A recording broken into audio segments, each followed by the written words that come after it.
Selamat pagi Bapak Ibu, teman-teman yang hadir di Zoom maupun yang hadir di ruangan kuliah satu pagi hari ini. Jadi hari ini kita kedatangan tamu agung, tamu agung. Selamat datang kembali ke UGM, Mbak. Oh iya, lali. Namanya Budian nanti Pak Agung. Eh, Pak Doni Kurniawan, beliau adalah dosen SAPPK ITB, Sekolah Arsitektur dan Perencanaan, PK. PK-nya apa, Pak? Oh, pengembangan kebijakan ITB. Hari ini akan ampun ngamuk, Bu. Hari ini akan mengisi kuliah umum dengan judul Quantitative Analytical Approach to Urban Design. Apa itu nanti biar Pak Doni yang menjelaskan, agak sulit memang. Jadi ya beliau adalah dosen. Saya sedikit bacakan CV-nya ya. Eh, Dulu S1-nya di Arsitektur UGM, kemudian S2-nya di ITB, S3-nya di kita Kyushu, Jepang. Eh, Berdasarkan CV beliau, beliau banyak mendalami eh, keilmuan atau eh, bidang keilmuan gitu ya tentang building simulation programs. Temanya lebih kepada thermal comfort dan energi gitu ya. Kemudian juga beliau banyak bekerja di bidang urban simulation program juga, termasuk kemudian CFD atau computational fluid dynamics di bangunan, skala bangunan maupun skala kota. Sekarang sudah beberapa proyek itu yang sedang beliau tangani, termasuk diantaranya sedang memodernisasi modernizing cities via smart urban farming with application of artificial intelligence. Kemudian ada dengan Shimizu Corporation Japan tentang the study of wetness index and thermal comfort survey of Indonesian workers gitu ya. Lumayan terkenal gitu ya. Beliau pernah menjabat sebagai wakil ketua IPSA, juga terlibat dalam beberapa asosiasi yang lain seperti GBCI, BHI, IAI, dan IPLBI. Karya tulisnya banyak, eh, semuanya, hampir sebagian besar terkait dengan kinerja gitu ya, tentang simulasi, tentang kinerja, entah itu skalanya bangunan atau tentang kota gitu ya. Sehingga hari ini beliau akan mengisi kuliah tentang quantitative analytical approach. Silakan Pak Doni, waktu dan tempat. Terima kasih sekali atas perkenalannya.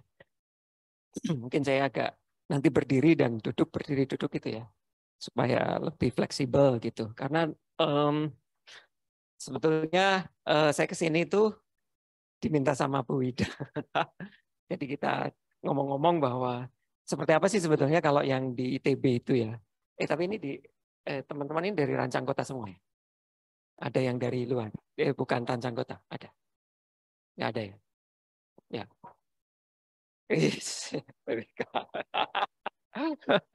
Ya kebetulan ini backgroundnya ini saya sebetulnya sangat unik ya. Maksudnya gini, uniknya adalah saya sebetulnya bukan di Rancang Kota.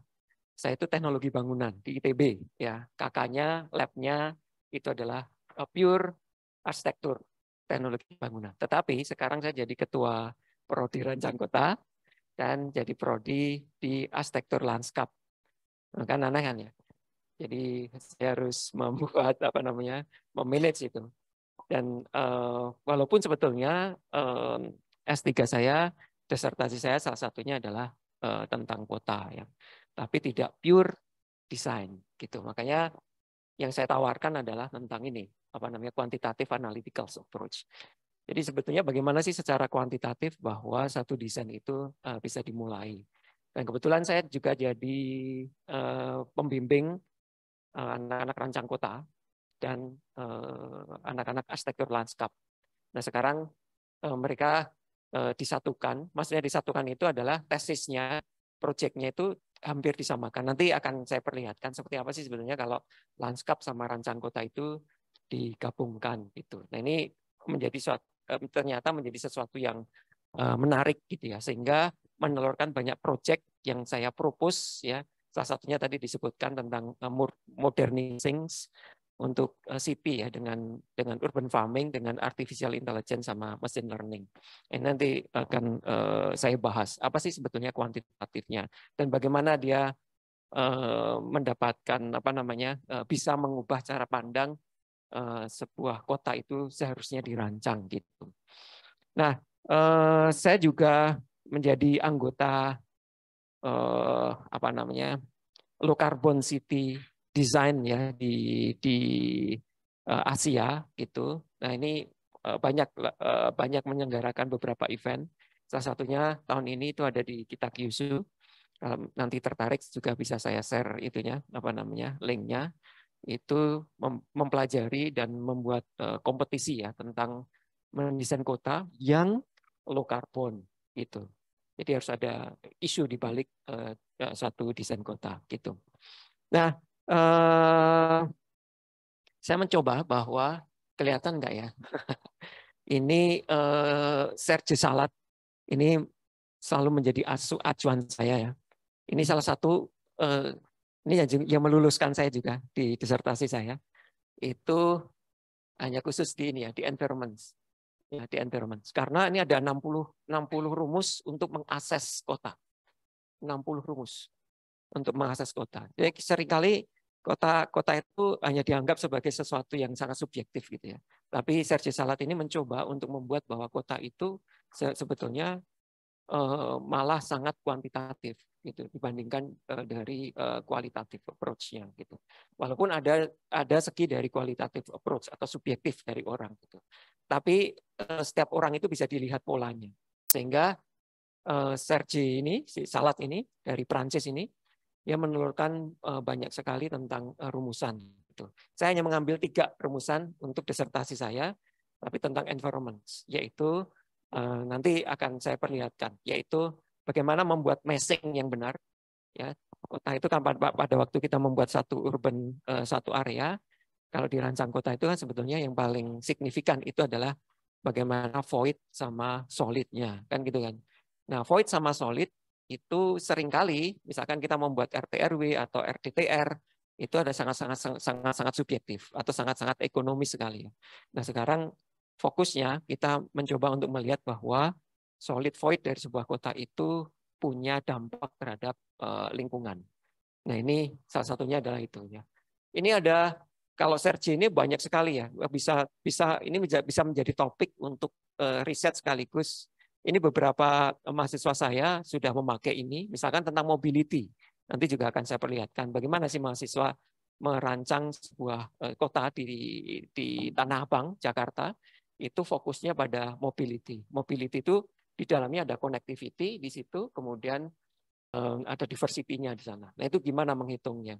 Kemudian bagaimana itu menjadikan satu kota itu diversity-nya tinggi, connectivity-nya tinggi gitu ya. Kemudian di situ ada bitwiness-nya juga tinggi gitu ya. Nah, salah satu software yang dipakai itu adalah Urban Network Analysis UNA. Kalau mungkin sudah pada kenal ya di situ. Nah, itu analisisnya seperti apa. Dan itu sangat fleksibel ya UNA dibandingkan dengan Space Syntax gitu. Kita bisa memakai itu. Nanti kita akan sampai ke sana. Ini 60 yang lain gitu. Kita mempelajari bagaimana sih sebetulnya panjang jalan ya, ini CRG ini salah satunya. Panjang jalan itu harus develop sedemikian rupa. Kita tidak bisa mengatakan bahwa panjang jalan itu 1 kilometer tanpa ada koneksi yang lain. Itu pasti akan menyebabkan kemacetan. Dan CRG ini sudah meneliti hampir 1000 kota ya di dunia, sehingga dia mendapatkan pola. Apa sih sebetulnya yang menyebabkan satu panjang jalan itu konektivitinya tinggi, konektivitinya rendah. Misalkan seperti itu. Atau tingkat mobility-nya tinggi, tingkat mobility-nya rendah. Tapi hubungannya ke lingkungan, pasti ke polusi gitu ya. Jadi kalau orang sering melambatkan mobil, itu berarti orang panjang jalan itu akan menyebabkan polusi tinggi. Gitu. Nah, bagaimana merancangnya? Ini ada di sana. Bahkan sampai kepada sosial well-being-nya ya ada. Jadi sustainability kan ada 3 ya. Ada budaya, kemudian ekonomi, sama lingkungan. Nah, si Serge ini mencoba untuk breakdown ya, seperti apa sih sebenarnya budaya itu seperti apa. Jadi misalkan seperti diversity, ini salah satu sekarang program kami ya di ITB itu adalah merancang kampung kota. Nah, saya bagiannya di urban health ya. Nah, itu kenapa kampung kota itu dikatakan sebagai kota yang kompak gitu ya. Karena kita tahu 15 minute walking di kampung kota Anda sudah mendapatkan. Anda kalau misalkan di perumahan gitu, Anda perlu motor kan untuk beli super mie, Indomie, ya kan? Berapa energi yang sudah dibutuhkan. Tapi kalau di kampung kota Anda hanya cuma jalan di toko kelontong sebelahnya, Anda sudah bisa makan super mie di situ. Bisa dibayangkan betapa kompaknya. Nah, ini kami sedang meneliti tentang kampung kota untuk Bandung ya, kemudian akan kami compare di Jogja karena tipologinya akan sangat berbeda. Tipologinya. Jadi Jogja termasuk di dalam budayanya. Nah, salah satu yang kami pakai itu adalah rumusnya si Serge ini. Jadi bagaimana suatu kota kelindan dari dari koneksi jalan itu mempunyai dampak ya terhadap perancangan gitu. Jadi rumus-rumus ini menjadi penting bagi kita untuk menentukan solid point dari sebuah master plan. Bahkan sampai kepada berapa sih lebarnya koridor yang seharusnya dibuat apabila koridor itu atau jalan itu menghadap utara selatan orientasinya. Itu berbeda kalau Anda membuat satu koridor di mana koridor itu menghadap selatan barat timur seperti itu. Nah, itu ada nanti juga Anda akan lihat ya. Karena refleksi matahari, radiasi itu menyebabkan orang akan punya kemampuan di dalam berjalan. Salah satu yang kami teliti itu tentang koridor Braga kalau pernah ke Bandung gitu ya, sama koridor Jalan Rio, Marta Dinata. Itu timur barat dan itu Braga sama Dago itu utara selatan. Dan itu ternyata sangat berbeda ya potensinya. Dan bagaimana merancang di sana sebaiknya. Itu yang kita lihat sebagai quantitative approach.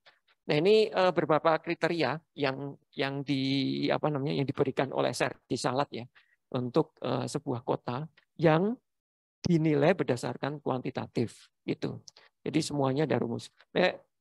Memang pas waktu kuliah saya, kalau saya memberikan kuliah ini itu teman-teman dari rancang kota itu, wah Pak, kenapa rumus-rumus semua? Kita kan bukan di teknik fisika atau di teknik elektro gitu. Nah, tapi mencoba untuk diberikan pengertian bahwa ternyata memang diperlukan. Salah satunya ini sebetulnya rumus-rumus ini bisa dimasukkan ke GIS. Makanya kami ada program GIS ya. GIS langsung dia akan mengenerate tentang bagaimana lebar jalan, bagaimana lebar koridor, bagaimana ketinggian bangunan gitu. Mau dimasukkan ekonomi juga bisa di sana. Nah, kita mencoba untuk membuat parametrik di GIS system ya. Nah, ini rumus apa sih sebut city, kemudian istilahnya di situ ada neighborhood gitu ya, kemudian distrik, kemudian city itu apa? Berapa sih yang disebut sebagai city, apa yang disebut sebagai distrik, apa yang disebut sebagai neighborhood. Kita harus tahu persis bagaimana merancang di antara ketiganya gitu. Jadi bukan sembarangan ya di situ. Nah, sehingga yang saya pakai ya pas waktu disertasi saya itu cuma di ini aja, energy and bioclimatic dari 60 rumus yang ada. Itu meluluskan saya di itu hanya memakai tentang ini volumetric compactness itu untuk menentukan KDB KLB suatu area yang mempunyai dampak terhadap polusi dan kenyamanan termal. Jadi volumetric compactness, kemudian size factor, kemudian form factor. itu kan sangat urban sekali ya. Nah, ini beberapa mahasiswa saya di dalam disertasinya, di dalam tesisnya itu menggunakan beberapa tentang ini ya. Kemudian bagaimana menghitung energi pada satu area. Seringkali RT RW RDTR kita itu tidak pernah punya dampak terhadap pemakaian energi karena semuanya sudah dibebankan ke PLN gitu. Jadi pada waktu kita ngomongin berapa sih sebetulnya pada waktu kita merancang suatu kawasan ini menjadi komersial semua. Pernah nggak dihitung energinya berapa per meter persegi? Gitu. Padahal sustainability untuk arsitektur itu arahnya adalah ke sana. Nah, sekarang GBCI sedang membuat yang namanya green neighborhood. Ya, green neighborhood. Walaupun belum secara spesifik dia memakai nilai-nilai ini atau rumus-rumus ini. Green neighborhood masih ditujukan bahwa bagaimana walking distance-nya, bagaimana 15 minutes city itu dipakai. Baru itu aja. Padahal banyak sekali ya hitungannya kalau kita mau sebuah kota itu menjadi sustainable gitu.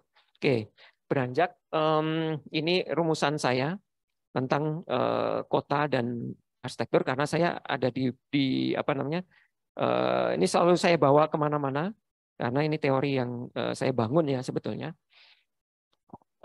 tentang emisi dan energi pada suatu bangunan gitu atau pada suatu area. Yang pertama, kalau kita berbicara building design berarti kita akan punya koneksi dengan arsitektur gitu. Nah, tapi arsitektur itu tidak bisa berdiri sendiri. Arsitektur itu harus punya dampaknya terhadap master plan. Begitu juga master planning. Master planning itu harus punya dampaknya terhadap arsitektur. Makanya dia diletakkan di kiri dan di kanan. Dan kita tidak bisa mengabaikan yang disebut sebagai transportasi sistem planning. Ini yang selalu diabaikan. Kita selalu membuat garis itu ya coretan aja, pakai penggaris atau pakai AutoCAD gitu. Ya udah 1 kilo atau ya sudah kalau gini kayaknya cakep nih kalau cuma 500 meter. Gitu. Tapi dampak terhadap transportasi sistem planning seperti apa? Pernah nggak belajar tentang itu? Gitu ya. Nah di ITB ada transportasi sistem planning yang kita mencoba untuk sekarang kita gabungkan. Jadi multidisiplin untuk mengajarkan pada waktu merancang satu area, mereka harus tahu tentang bagaimana sih sebetulnya sistem mobil itu bergerak. Nanti akan berbeda lagi kalau mobil itu pakai listrik. Ya sekarang lagi dibangun kebijakan-kebijakan mobil dengan memakai listrik. Dan ternyata dampak terhadap perancangan kotanya juga sangat berubah. Nah seperti itu ya, karena sudah polusinya sudah sangat jauh gitu ya. Kemudian chargingnya ya, sistem chargingnya itu harus ada di mana letaknya. Nah itu perlu apa namanya penelitian yang lebih lanjut gitu ya. Nah coba untuk mengarah ke sana. Nah kemudian ada satu yang paling penting dari sekian banyak desain yang kita lakukan, yaitu community system planning.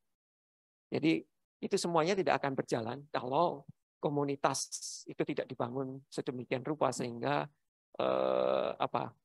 kota itu akan menuju kepada energi efisien, emisi low carbon, misalkan seperti itu ya. Jadi makanya community system planning itu ada di atas, gitu. Makanya kota itu tidak akan hidup kalau kita tidak melibatkan orang yang tinggal di sana. Salah satunya adalah yang kita sebut sebagai komunitas itu tadi. Ya, makanya sangat menarik sekali kalau Anda mau merancang sebuah studi atau focusing di ini ya, kampung kota ya. Nah, kampung kota itu ternyata permasalahannya banyak dan potensinya sangat banyak. Kita beda dengan Amerika, kita beda dengan mungkin Eropa ya salah satunya, bahwa kota-kota di Indonesia itu dimulai dari kampung, ya kan? Dimulai dari kampung, tidak kecuali IKN ya. IKN kan sama sekali baru. Nah, itu mungkin perancangannya akan berbeda. Tapi bagaimana membuat rancang kota yang dimulai dari dari kampung itu sendiri gitu. Nah, itu tidak pernah diperhatikan. Bagaimana sih koridor tiba-tiba di depan kampung itu harus dibuat? Misalkan UTGL-nya seperti apa gitu ya. Nah, ini beberapa kali bahwa komunitas itu ternyata bisa diukur ya secara kuantitatif. Di Sergey itu juga ada. Makanya disebut sebagai diversity ya. Seberapa diversity sih sebetulnya sebuah kota itu akan menjadi sustainable. Gitu. yang paling mudah ya, yang paling mudah logikanya adalah seperti ini. Kalau Anda di kampung, maka ada gap job yang dari paling bawah sampai paling atas. Tapi kalau Anda di perumahan, itu gap-nya sangat-sangat kecil. Jadi orang perumahan itu akan mencari pembantu ya istilahnya ya, atau maid itu dari luar. Gimana dia datang ke sana? Naik mobil, naik kereta, berarti kan dia mencari jobnya jauh. Itu karbon lagi. Ya, kalau kita bicara tentang karbon. Karbon itu adalah jejak yang kita pakai sehari-hari, kita memakai apa. Itu sampai segitu. Nah, diversity itu kalau sebuah ruangan atau sebuah area atau master planning itu diversity-nya tinggi, baik itu job ya, diversity job-nya. Coba Anda bayangkan kalau semuanya adalah ahli AI atau ahli artificial intelligence di sini. Menarik nggak? Nggak ada yang menarik. Gitu. Sama dengan suatu perumahan. Kalau semuanya dosen semuanya, nggak menarik. Gitu. Makanya harus ada diversity. Begitu juga dengan gap atau itu ya tingkat penghasilan. Karena orang yang tinggi penghasilannya itu membutuhkan orang yang rendah penghasilan. Seperti Singapura, ya. Singapura itu kan sekarang ekonominya sudah tinggi ya. Gitu. Makanya dia menciptakan robot ya untuk mengganti maid yang mereka hire. Sekarang maid itu bayarannya lebih mahal. Gitu. Di Indonesia kita masih punya gap itu karena kebutuhan ya. Kemudian diversity tentang function. Kalau di perumahan fungsinya adalah rumah saja. Anda pada waktu mau ambil ambil sesuatu harus keluar rumah. Kan nggak gitu. Nah, bagaimana kita menghitung itu diversity yang seperti apa yang sehingga bahwa kota yang Anda planning itu sustainable. Begitu juga dengan perkantoran. Ya, apakah di situ harus ada perumahannya? Anda bayangkan nggak kalau misalkan sekarang banyak dibangun kota-kota pemerintahan. Saya tanya waktu itu ya, saya pernah dapat beberapa proyek kota pemerintahan. Saya tanya, ini kota pemerintahan itu pemerintahan semua gitu. Iya, pemerintahan semua. Nah, sekarang banyak yang fungsionalnya tidak maksimal. Pemerintahan itu cuma berapa? 8 jam. Anda bisa bayangkan kan? Dia datang jam 7, pulang jam 5. Setelah itu untuk apa bangunannya? Malam harinya untuk apa? Nggak berfungsi. Nah, kota sustainable, kota masa depan itu adalah 24 jam, 7 hari. Harus seperti itu fungsinya. Makanya di Jepang itu, kecamatan itu ada di mall. Ya, fungsinya cuma sampai jam 8, yang lainnya setelah itu dia berfungsi sebagai mall di lain tempatnya. Itu. Sehingga bisa sharing energi di sana. Apakah terbayang? Dan saya ngomong, Anda banyak ruginya hanya menghidupkan satu lokasi hanya untuk kota pemerintahan. Kenapa nggak diverse saja? Kenapa di situ nggak dibangun sekalian mall, sekalian kafe, sekalian rumah, sekalian pemerintahan di sana? Gitu kan? Jadi sharing energinya akan sangat baik gitu ya, sehingga lebih sustain dibandingkan dengan kota pemerintahan. Kota pemerintahan udah jauh, orang datang ke sana. Ini pernah proyek saya di Maluku ya, membuat kota pemerintahnya di Sofi-Sofi. Orang-orang itu tinggalnya di Ternate. Kalau mau ke Sofi-Sofi dia naik kapal. Sehingga Sofi-Sofinya tetap tidak hidup.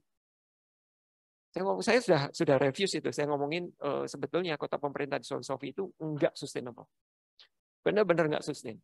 Gitu. Kita hanya membangun satu bangunan, fungsinya energinya juga enggak ketahuan, dipakai AC dan sebagainya, panas kan. Nanti setelah jam 5 bangunan itu tidak pernah berfungsi. Gitu. Nah, kalau dihitung dari energi dan low karbonnya tinggi sekali. Sangat-sangat tinggi.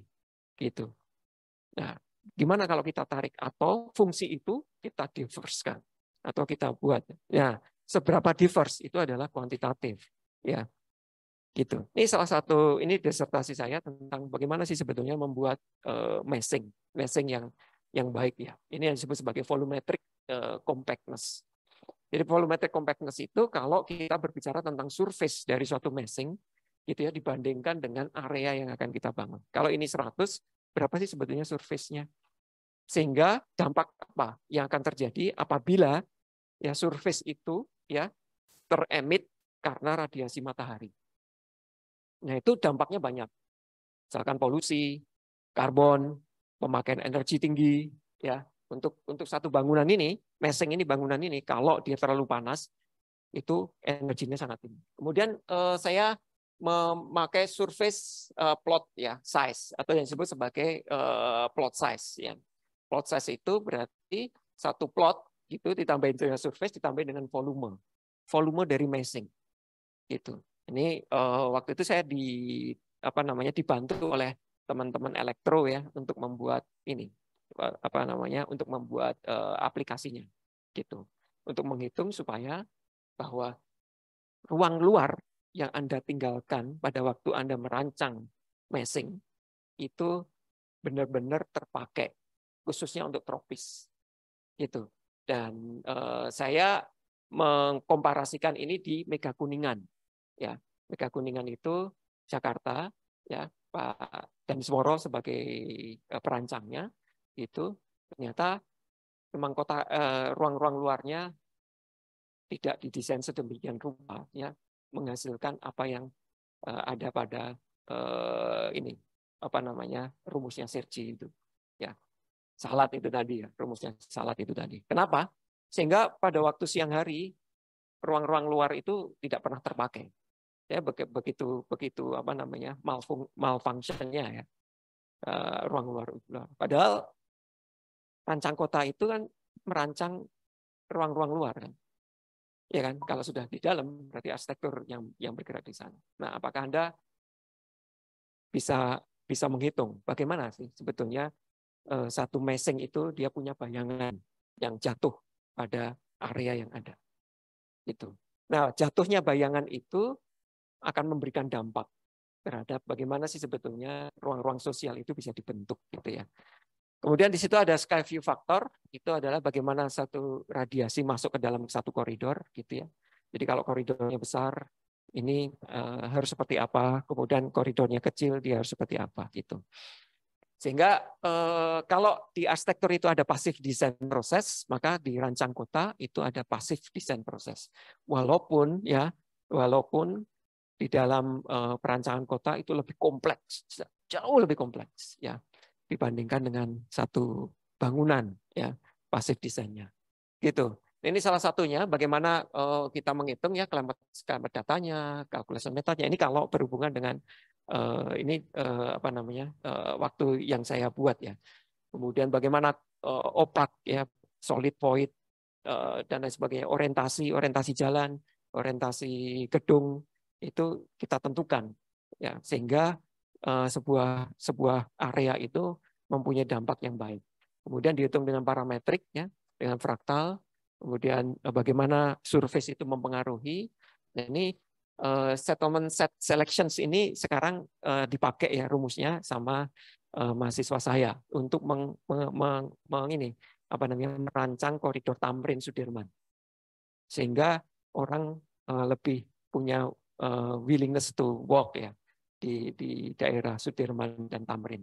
Itu harus seperti apa? Jam berapa bayangan itu menimpa koridor jalan gitu. Nah, itu dihitung. Ya.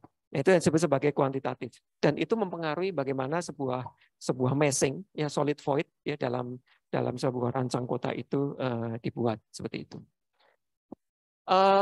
Kemudian ini ada yang kita sebut sebagai urban canyon atau urban scales ya di Bandung gitu ya. Skala urban ya, tetapi dampaknya itu ada pada skala neighborhood gitu, mesingnya. Jadi kita hitung semuanya. Kemudian ternyata pada waktu Anda membuat satu skala neighborhood itu pengaruh terhadap regional atau terhadap skala urbannya itu sangat besar gitu ya. Jadi pada waktu Anda mengutak-atik ke sana, itu dampak ya, kalau kita katakan sebagai urban heat island-nya gitu, itu ternyata mempunyai dampak terhadap itunya besar sekali. Ini salah satu riset dari istri saya ya. Istri saya juga bergerak di bidang ini, sekarang lebih ke climate gitu ya. Dan kita sama-sama untuk ke sana. Sehingga kita bisa mendapatkan nilai-nilai ini. Berapa sih sebetulnya FAR-nya? Berapa BCR-nya? Rumit ya? Ini cuma statistik biasa saja. Tapi di rancang kota kita coba untuk menggabungkan ya antara analisis kuantitatif itu terhadap dampak skala ruang ya, khususnya skala ruang kota. Sehingga apa sih ya pengaruhnya terhadap BCR, kemudian vegetasi rasio indeksnya, kemudian space open space-nya, kemudian H per W. Tadi ya, H per W itu berarti ketinggian dari bangunan terhadap lebar koridor. Itu harusnya berapa? TA-nya seperti apa, RH-nya seperti apa, kecepatan anginnya seperti apa. Gitu. Ini kalau dampak terhadap lingkungan. Sehingga kita bisa mendapatkan kira-kira apa sih yang signifikan di sana dan berapa tumbuhan yang harus kita tanam di sana dan berapa jaraknya. Sampai segitu ya untuk satu koridor ya. Untuk apa? Untuk melihat bagaimana sih tingkat kenyamanan termal sehingga apabila kita introduce ya, kita introduce. Nah, ini ada satu riset yang menarik, ini sedang mau publikasi saya, itu tentang bagaimana menghitung satelit image dan skala ruang. Dampak satelit image, perhitungan satelit image untuk NDVI ya terhadap skala ruang. Jadi yang dimaksud dengan hijaunya satelit image itu ternyata menurut orang ya, pola orang, perspektif orang itu bisa dikatakan tidak hijau gitu.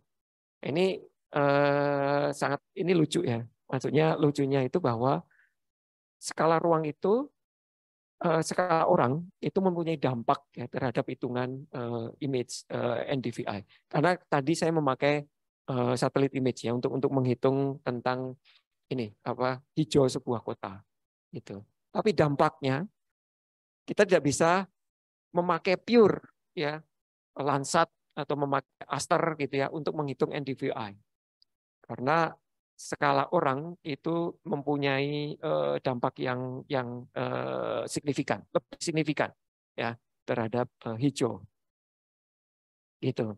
Nah, ini tesisnya mahasiswa saya. Ini tentang koridor Tamrin yang ada di sana. Ini tentang standar untuk membuat sebuah kota itu menjadi nyaman untuk bisa berjalan di sana. Jadi yang paling penting apa sih sebetulnya KLB untuk koridor Tamrin ini ya. Koridor Tamrin kita hitung semuanya, massing-nya kita hitung, kemudian volumetriknya juga kita hitung, size form-nya juga kita hitung, sampai areanya juga kita hitung, kemudian apa saja yang berpengaruh. TA itu lebih berpengaruh kepada Skyview factor ya. Kemudian kalau kita mau membuat kecepatan angin itu lebih tinggi, maka KLB ya, koefisien lantai bangunan itu signifikan di ini di koridor Tamrin. Nah, sekarang kita mau mengarah kemana? Kita mau mempercepat laju angin atau kita mengurangi TA sehingga messing itu bisa kita kendalikan ya, messing terhadap lingkungan. Ini bukan messing terhadap ekonomi. Nanti kalau terhadap ekonomi nanti hitungannya juga akan berbeda walaupun ini diteruskan untuk dari segi ekonomi. Ini sebetulnya sudah ada aplikasinya, namanya City Engine ya, kalau Anda mau ya, City Engine, tapi belum detail. Kalau ini tesis sudah sangat detail ya hitungannya untuk tropis. City Engine belum detail. Itu miliknya GIS ya, milik ArcGIS. Anda bisa memakai free kalau untuk student. Kalau misalkan mau daftar aja. Itu City Engine namanya. Jadi City Engine itu dampaknya sudah sosial, ekonomi, ya, sampai ke lingkungan. Itu memang dipakai untuk rancang kota gitu. Nah, yang lain ini ada di ini itu tesisnya tentang perancangan kawasan cagar budaya ya berdasarkan konsep climate sensitive urban design. Ini masih tentang climate sensitive ya. Bagaimana sebetulnya heritage itu mempengaruhi sensitivity dari perancangan rancang kota ya di cagar budaya cagar budaya Surabaya. Nah, ini ada area yang ditentukan, kemudian bagaimana KDB-nya, KLB-nya, volumetric compactness-nya, ya, tutupan lahannya, green plot rasionya, aspek rasionya, sampai ke badan air dihitung, itu untuk menentukan mana sih sebetulnya yang heritage. Heritage itu pastinya tidak boleh disentuh apapun ya, menurut peraturan dan lain sebagainya pasti tidak ada sentuhan di situ. Nah, bagaimana kita memanfaatkan ruang-ruang di luar bangunan heritage itu ya untuk membuat ruang-ruang itu menjadi semakin dampak sustainability-nya semakin tinggi gitu ya. Baik itu polusi, kenyamanan orang berjalan di sana, ya, kenyamanan visual, audio. Nah, ini ada soundscape ya. Ini ada ilmu baru tentang soundscape ya, tapi saya tidak mendalami tentang soundscape. Itu kerjasama arsitektur, rancang kota sama TF teknik fisika ya. Itu tentang soundscape. Nah, teman saya Pak Wijaya, Prof Wijaya Margokusumo. Ya, itu tentang soundscape. Saya tidak begitu mendalam. Nah, dihitung ya semuanya sampai kepada bagaimana kita bisa merubah koridor Pak untuk rancang kota. Nah, pastinya dengan statistik juga karena kuantitatif ya, sehingga polanya kita tahu. Apa sih sebetulnya yang memperlihatkan kalau aspek rasio ya, semakin tinggi aspek rasio itu kenyamanan termalnya itu semakin nyaman, semakin enak ya. Berarti orang bisa melihat itu secara general ya. Nanti kasus per kasus ya, koridor per koridor itu harus dihitung. Sehingga kita menemukan ini semuanya, aspek ini semuanya. Ya. Ya, aspek semuanya ini itu akan menentukan meshing. Ya, akan menentukan meshing. Mana meshing-meshing itu ditempatkan gitu. Nah, kemudian yang ketiga itu ada pengaruh geometri urban canyon. Ini urban canyon, ini urban di Braga, di Pasar Baru ya. Dan beberapa koridor yang ada di Kota Bandung itu terhadap persepsi kenyamanan termal. Jadi orang ini ditanyain orangnya, kemudian diukur, kemudian bagaimana saya akan merancang fasad bangunan. Ini masih lingkungan ya, karena saya bergerak di lingkungan dan ini metodenya bagaimana. Jadi kita selalu dilandasi dengan metode penelitian yang ada di sana, walaupun metode penelitian itu sangat kecil porsinya dari perancangan ya. Tapi mereka harus bisa merasakan bagaimana sih mengambil tentang bagaimana mengumpulkan data, mengetahui pengumpulan data, kemudian seperti apa analisisnya gitu ya. Nah, yang dibimbing sama saya itu pasti akan melakukan kegiatan-kegiatan seperti ini. Kemudian ini metode analisisnya, bagaimana dia harus dianalisis. Sebetulnya ini tidak rumit-rumit amat, ini hanya dibuat rumit supaya kelihatan ilmiah. Agak sulit. Tapi ini sudah masuk ke jurnal, ya. Jadi pasti perancangan itu tidak bisa tidak ya kalau di sana itu harus masuk, ya. Harus masuk walaupun nggak salah Q3 ya untuk WOS atau Scopus gitu. Anak-anak di-encourage untuk membuat itu. Sehingga tulisan walaupun dia perancangan itu dia masih bisa melakukan hal yang menarik juga dan mereka sangat enjoy. Ini menggunakan scale view factor ya untuk melihat satu koridor. Gitu. Jadi scale view factor itu tidak hanya cuma radiasi, tetapi scale view factor itu juga bisa dilihat untuk perspektif mata orang, gitu ya. Jadi perspektif mata orang itu akan memberikan dampak terhadap orang dia merasa glare. Ya kalau dia merasa glare pada satu kondisi dengan warna tertentu, pada kejauhan, ya, pada nilai dia sebenarnya nilai jauh untuk visual itu sampai seberapa sih untuk koridor tertentu itu kita hitung, ya. Jadi pada waktu orang duduk berdiri di sini, kemudian dia melakukan di tengah, kemudian dia melakukan jalan di pedestrian way, kemudian dia melihat perspektif gitu ya.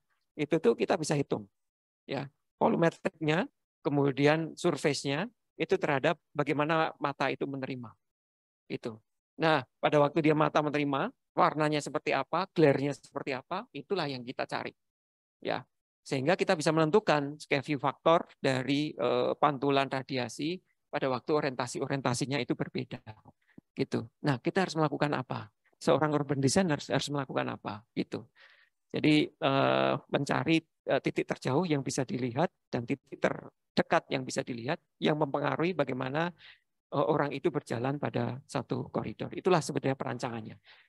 Tujuannya adalah seperti itu. Tetapi bagaimana itu dicari? Nah, data apa yang harus ada, kemudian analisisnya seperti apa, gitu. Ini salah satunya. Kemudian kita mendapatkan statistik lagi, polanya. Orang kayak gini itu ternyata kalau pemuda sekian itu polanya seperti ini. Kalau orang tua polanya lebih seperti ini. Bagaimana dia memperhatikan? Itu kita lihat. Kemudian dampaknya terhadap bagaimana KDB dan KLB. Kalau orang jauh di sana, titik kumpulnya di mana? Kalau dia di sini seperti apa? Kemudian radiasi mataharinya seperti apa? Itu memberikan dampak terhadap kualitatif suatu ruang, kuantitatif suatu ruang, gitu ya. Nah, kemudian dipetakan lagi, ya. Ini Otto Iskandar Dinata dalam kaum Braga Ahmad Yani itu kemudian dipetakan lagi.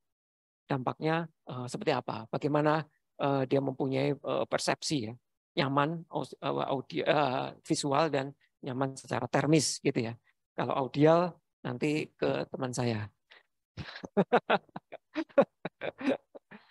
Gitu. Nah, kemudian dipetakan lagi yang paling ini koridor-koridor ya. Koridor utara selatan, koridor barat laut, koridor barat timur dan lain sebagainya gitu ya. Kemudian mana sih yang paling paling tepat ya terhadap suhu, terhadap terhadap visual, terhadap panas gitu. Sehingga seperti apa kita harus merancang gitu. Oke, sehingga ditemukan pola kedekatan. Apa dulu sih orang itu dia merasa apa sih kalau di koridor ini? Setiap koridor akan berbeda-beda. Oh, koridor di sini itu mereka akan lebih terdampak kepada termis ternyata dibandingkan terhadap visual misalkan gitu. Sehingga sensation food-nya itu mengarah kemana? Nah, ini kalau ini kita tunjukkan di thermal. Apa sih pengaruhnya? Gitu. Bagaimana dia melihatnya? Sehingga kita bisa melihat nih aspek rasio dan scale view faktornya. Nah, merancangnya itu ada di aspek rasionya. Aspek rasio itu berapa tinggi dan berapa lebar dari suatu koridor itu harus dibuat. Nah, seperti itu. Itu sangat kuantitatif sekali ya. Sehingga kita bisa melihat apa sih komponen-komponen termis, komponen-komponen visual yang bisa membuat suatu suatu rancangan itu dibuat.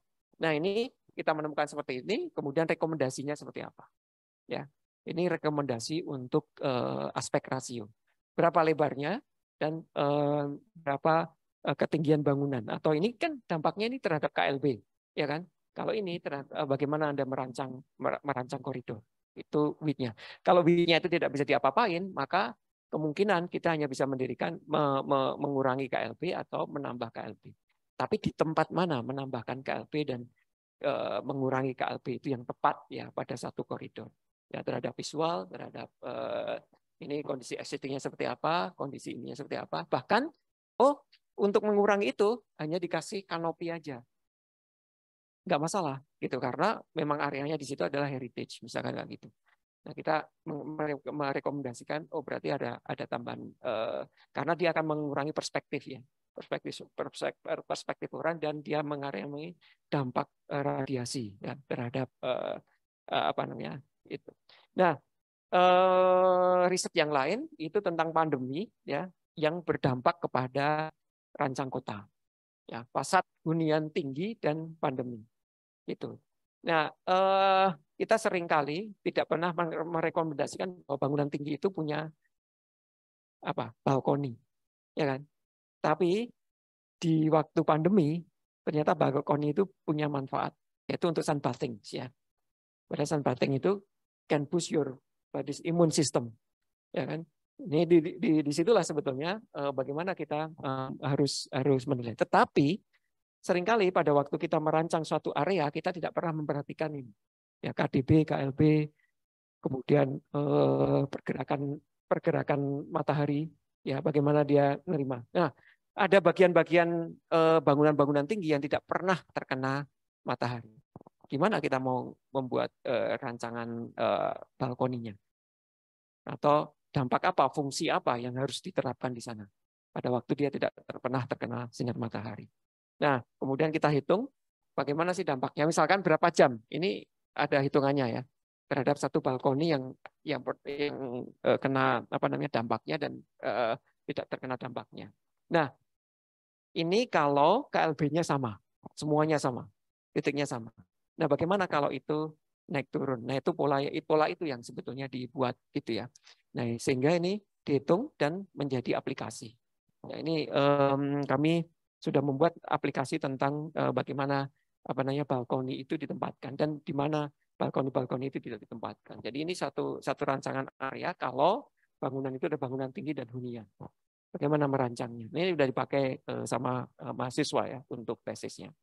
Hingga kita buat satu konsep massa dengan parametrik itu dengan simulasi Galapagos, kemudian efisiensinya, optimasinya. Kemudian OTTV, kita memakai OTTV karena kan di situ kalau dia terkena sinar matahari dampaknya seperti apa dan bagaimana dampak itu terhadap sinar matahari. Ini OTTV ini sangat arsitektur sekali, tetapi kami mencoba untuk memberikan ya, mengintroduce tentang OTTV itu terhadap rancang kota, gitu, ya kan?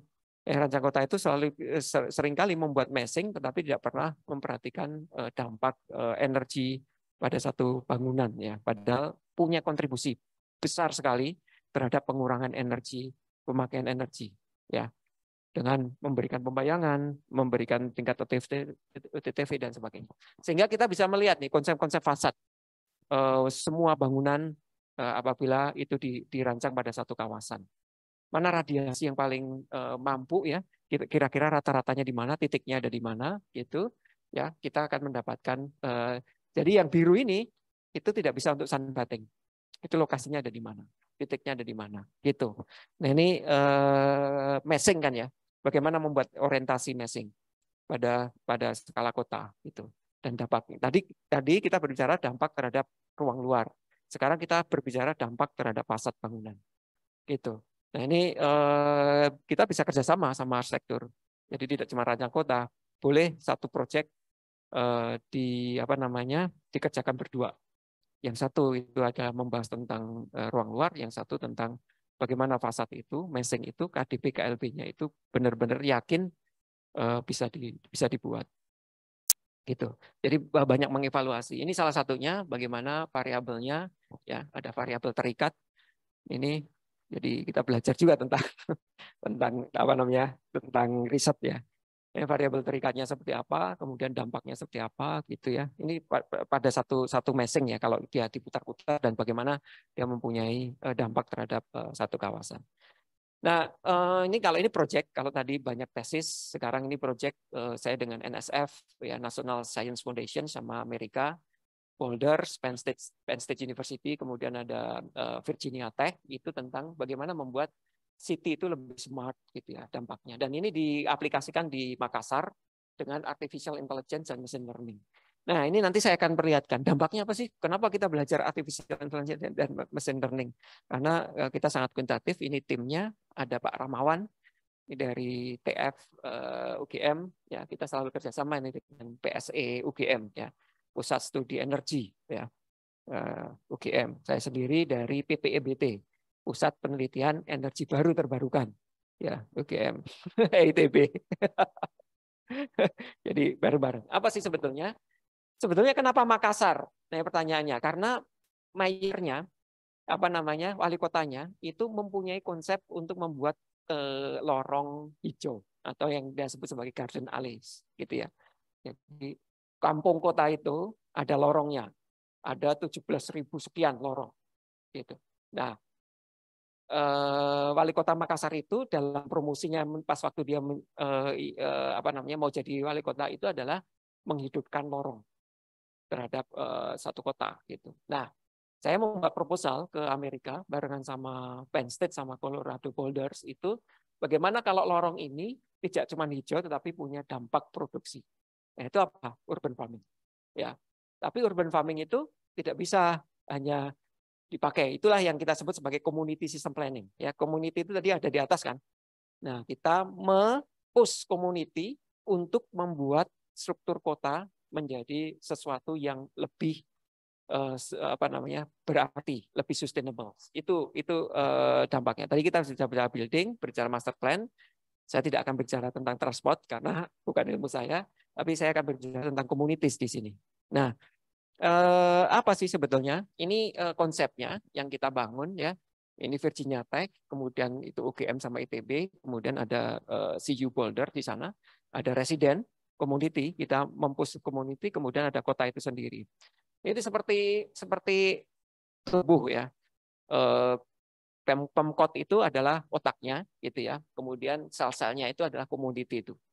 Nah, kita memberdayakan komoditi. Tetapi komoditi itu tidak bisa berjalan sampai saat ini efektif ya, tidak bisa berjalan efektif. Makanya perlu artificial intelligence sama machine learning.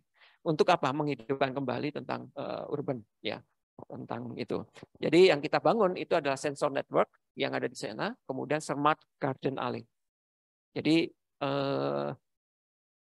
tanaman produksi itu kalau dengan artificial intelligence itu kita bisa hitung berapa produksinya, kemudian dia lebih atau dia kurang. Kalau dia lebih, dia bisa barter ke kelurahan mana. Misalkan tomat, oh ini berlebih-lebih nih. Yang kelurahan ini, oh kalau gitu kelurahan ini tidak perlu menanam tomat. Dia harus menanam kol, gitu kan. Nah, pada waktu dia menanam kol sama tomat ini bisa barter. Kemudian yang sebagian yang lain itu distribusi ke restoran, kemudian sebagian lain dijual ke pasar tradisional gitu. Lebihannya berapa? Nah, itu pakai artificial intelligence atau pakai machine learning di sana. Nah, yang kontrol itu adalah residents, communities, dan Pemkot. Dengan apa? Hanya dengan HP. Oh, tempat saya ini produksinya ini akan berlebihan nih bulan depan. Kalau begitu, saya akan kurangi. Bagaimana menguranginya? Ya tinggal aja, keasamannya dikurangi, polusinya ditambah, misalnya gitu. Jangan polusinya ditambah ya, tapi mungkin pembibitannya akan dikurangi gitu, sampai segitu. Itu kita sebut sebagai artificial intelligence, gitu ya. Nah, untuk mengimprove apa sih sebetulnya garden alley ya? Tadi udah saya jelaskan, cells, nerve, sama brains yang ada di sana. Nah, ini yang dipakai untuk dari mahasiswa saya bersama dengan lanskap sama arsitektur rancang kota itu adalah membuat produktif foodscape yang kita sebut sebagai untuk mengoptimalisasi pemanfaatan lanskap perkotaan sebagai upaya ketahanan pangan Kota Makassar. Apa sih rancangan kotanya? Nah, ini kita lihat. Nah, mereka menanam itu ada di teras, kemudian ada di koridor. Di koridor itu ada di tembok, ya. Dia pakai pakai hidroponik gitu ya. Kemudian ada di jalanan. Nah, bagaimana? Kita hitung semuanya. Di situ ternyata makanannya ada padi-padian, makanan berpati, gula, buah-buahan dan sebagainya. Kita skalakan, kemudian bagaimana mereka menanam. Ini tesisnya anak mahasiswa lanskap sama arsitektur. Kemudian kita hitung koridornya, berapa sih panjang koridor pada satu kasus kelurahan kelurahan tertentu gitu ya di Makassar itu. Nanti metode ini akan kita generate ya dan akan kita buat artificial intelligence-nya ya. Untuk apa? Untuk membuat dampaknya terhadap masyarakat menjadi lebih tinggi. Itulah disebut sebagai komunitas. Kemudian community garden-nya ada, kemudian ada garden yang langsung di teras di rumah. Ini dihitung semuanya, kemudian semuanya dihitung taman hias, buah dan sebagainya ya sampai sini. Tanahnya rooftopnya sampai dihitung juga, tanahnya juga semuanya. Dan apakah memungkinkan kalau misalkan satu area itu ternyata produksinya kurang? Berapa rooftop yang ada di sana yang kita bisa manfaatkan dan bagaimana cara kerjasamanya? Itu yang kita bangun ya di Makassar itu dengan artificial intelligence. Sehingga kita membuat ini 5.000 lorong wisata. Gitu. Nah, ini 5.000 lorong wisata ini sudah jadi proyek ya di Makassar dan ini sudah berjalan sekarang itu untuk mengembangkan lorong sehingga kita membuat sistem tematik. Dampaknya terhadap ekonomi itu apa? Terhadap terhadap budaya itu seperti apa? Ya, fauna seperti apa? Ini dibantu sama teman-teman Unhas ya yang ada di sana. Kemudian kita membangun tentang tematik itu tadi, kemudian kita memanfaatkan lahan-lahan yang ada. Dan inilah rancang kotanya ya. Nah, rancang kota itu mana yang bisa disisipkan aktivitas itu dan mana yang tidak bisa disisipkan. Itu kita hitung semuanya ya. Kita hitung. Mana bangunan itu bisa ditinggikan dan mana bangunan itu tidak bisa ditinggikan tetapi dia perlu ke koridor khusus gitu. Nah, disitulah rancangan. Ya. Nah, ini sekarang lagi menjadi tesis ya untuk satu koridor kampung supaya mereka sustainable terhadap terhadap foodscape ya, yang kita sebut sebagai food security untuk ketahanan pangan, ya, ketahanan pangan untuk satu ruang kota. Anda bisa bayangkan pada waktu pandemi, orang-orang desa yang menjual tomat itu tidak bisa datang ke kota, betul nggak? Karena PPKM, ya kan? Karena untuk itulah sebetulnya ide ini menangkap bahwa kita mendekatkan produksi di tengah kota. Bahkan sekarang saya diminta sama IPB untuk membangun peternakan di tengah kota. Yang ada sekarang di Makassar itu adalah ini perikanan. Jadi ada perikanan lele di tengah kota dan mereka membangun sendiri. Jadi lahan seperti apa bisa dipakai untuk beternak ikan, ya. Nah, sekarang kita lagi mencari teknologi untuk berternak ayam yang tidak bau, ya, dan dia bisa menghasilkan telur banyak. Nah, itu seperti apa? Nah, itu akan memberikan dampak terhadap bagaimana Anda merancang suatu kampung itu menjadi mendekatkan produksi. Nah, itu subjeknya ada di sana. Orang-orang kota ada di mana? Rancang kota ya ada di situ dengan subjek-subjek tertentu itu tadi, ya. Nah, ini menurut saya sangat menarik, ya, subjeknya. Kemudian ini saya membimbing anak Jepang, ya, sekarang masih itu tentang investigasi urbanisasi dengan urban heat island dengan remote sensing. Kira-kira seperti ini di Beijing, ya. Riset metodenya, kemudian hubungannya dengan solar reflective index, ya. Ini istri saya. Kemudian dia memakai cool roof, ya, kemudian dihitung, dan ini urbanisasi yang saya katakan tadi memakai data Landsat, ya, Landsat image atau Aster image gitu. Nah, dari Aster image itu kita bisa ini data dari data sekunder, ya, data statistik dari Beijing gitu, ya, time seriesnya untuk mengetahui populasi, mengetahui komersial, kemudian mengetahui daerah yang terbangun dan tidak terbangun, open space dan lain sebagainya. Ini kemudian dipetakan, ini pakai GIS sangat mudah sekali, ya. Kita memetakan seperti ini dengan data-data itu, ya, kita punya dampaknya gitu. Nah, resultnya adalah mencoba untuk menggabungkan bagaimana sebenarnya landscape image gitu. Nah, kemudian Beijing itu seperti apa, ya, perkembangannya gitu. Ini datanya baru tahun 2009, sekarang lagi dibangun untuk data di tahun 2020, ya. Nah, dampaknya apa?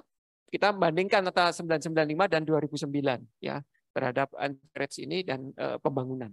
Itu seperti apa? Itu kalau dari skala urban. Nanti rancang kotanya kita akan memulai. Sekarang belum sampai, ya. Tapi ini lagi memulai terhadap data-data yang ada gitu. Nah, ini yang menarik di sini adalah NDVI itu mempunyai dampak terhadap ini, ya, LST yang tinggi gitu, ya. Nah, kita bisa melihat value dari hijau gitu. Apa sih sebetulnya punya signifikansinya, ya, satelit image itu. Nah, ini yang dua terakhir.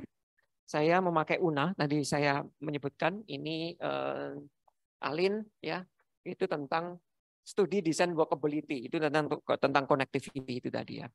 Bahwa ini kita memakai ininya salat, ya. Sistemnya salat kemudian dimasukkan.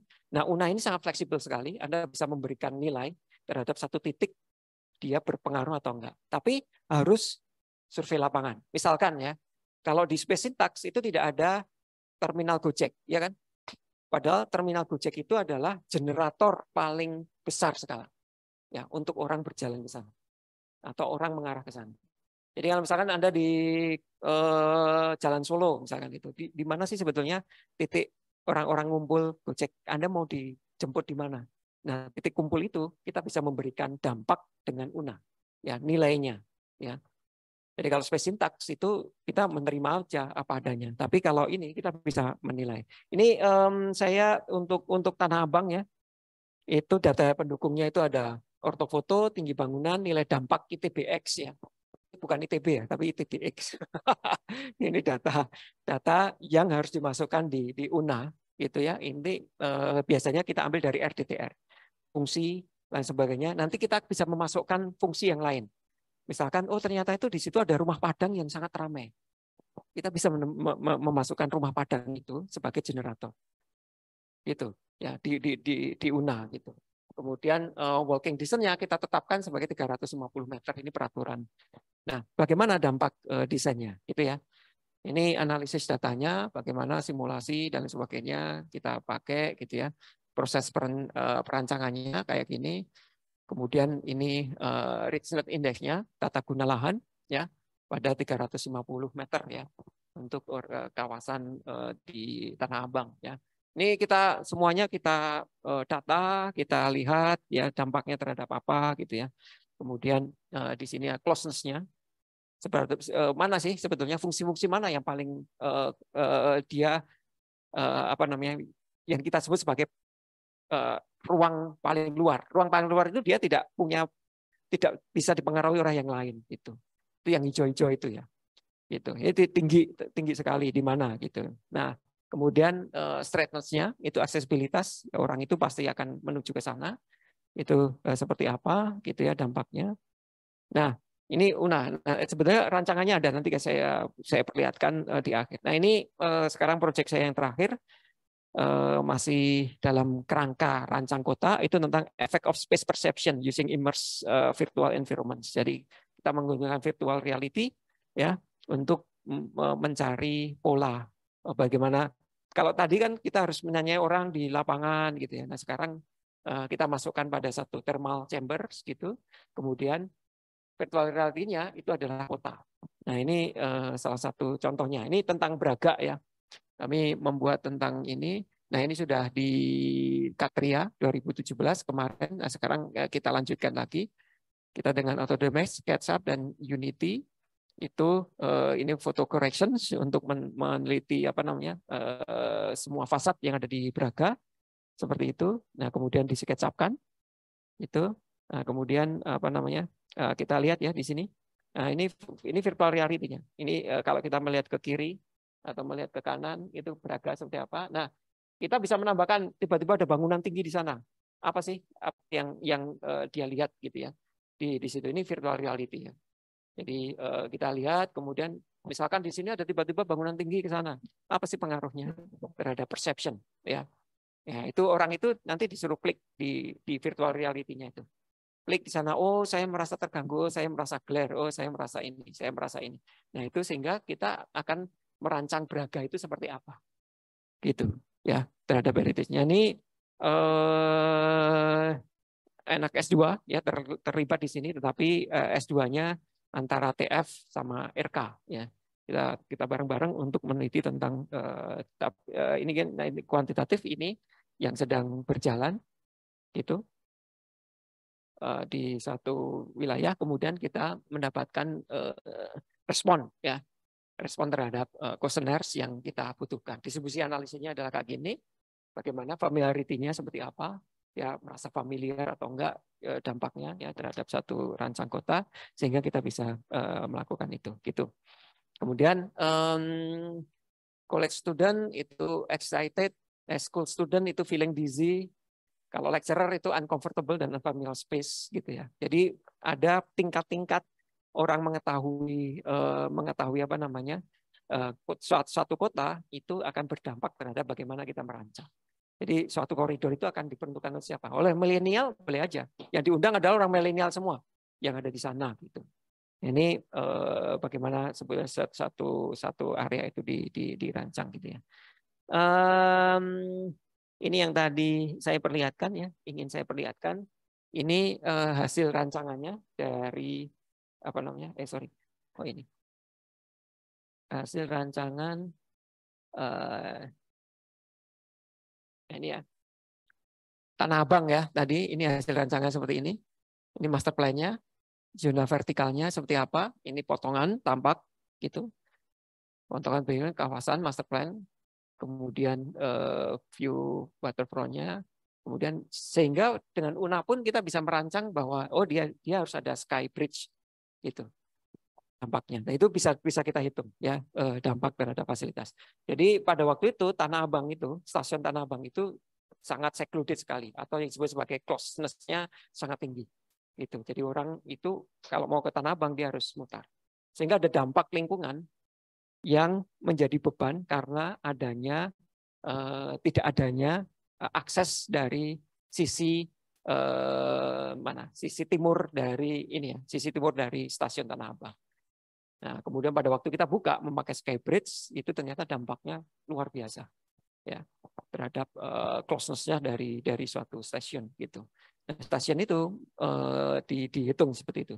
Ini beberapa teman-teman rancang kota ya itu sekarang lagi merancang atau meneliti tentang kawasan stasiun ya kawasan stasiun di Jakarta terhadap ini dengan UNA ya dan disebut sebagai nanti untuk pengembangan TOD sebetulnya TOD-nya itu harusnya seperti apa sih, closeness-nya harus diletakkan di mana, fungsi tertentu itu harus diletakkan di mana, fungsi misalkan mall itu jangan diletakkan di sebelah barat, dia sudah dampak lingkungannya sudah sangat tinggi, makanya dia harus diletakkan sebelah mana.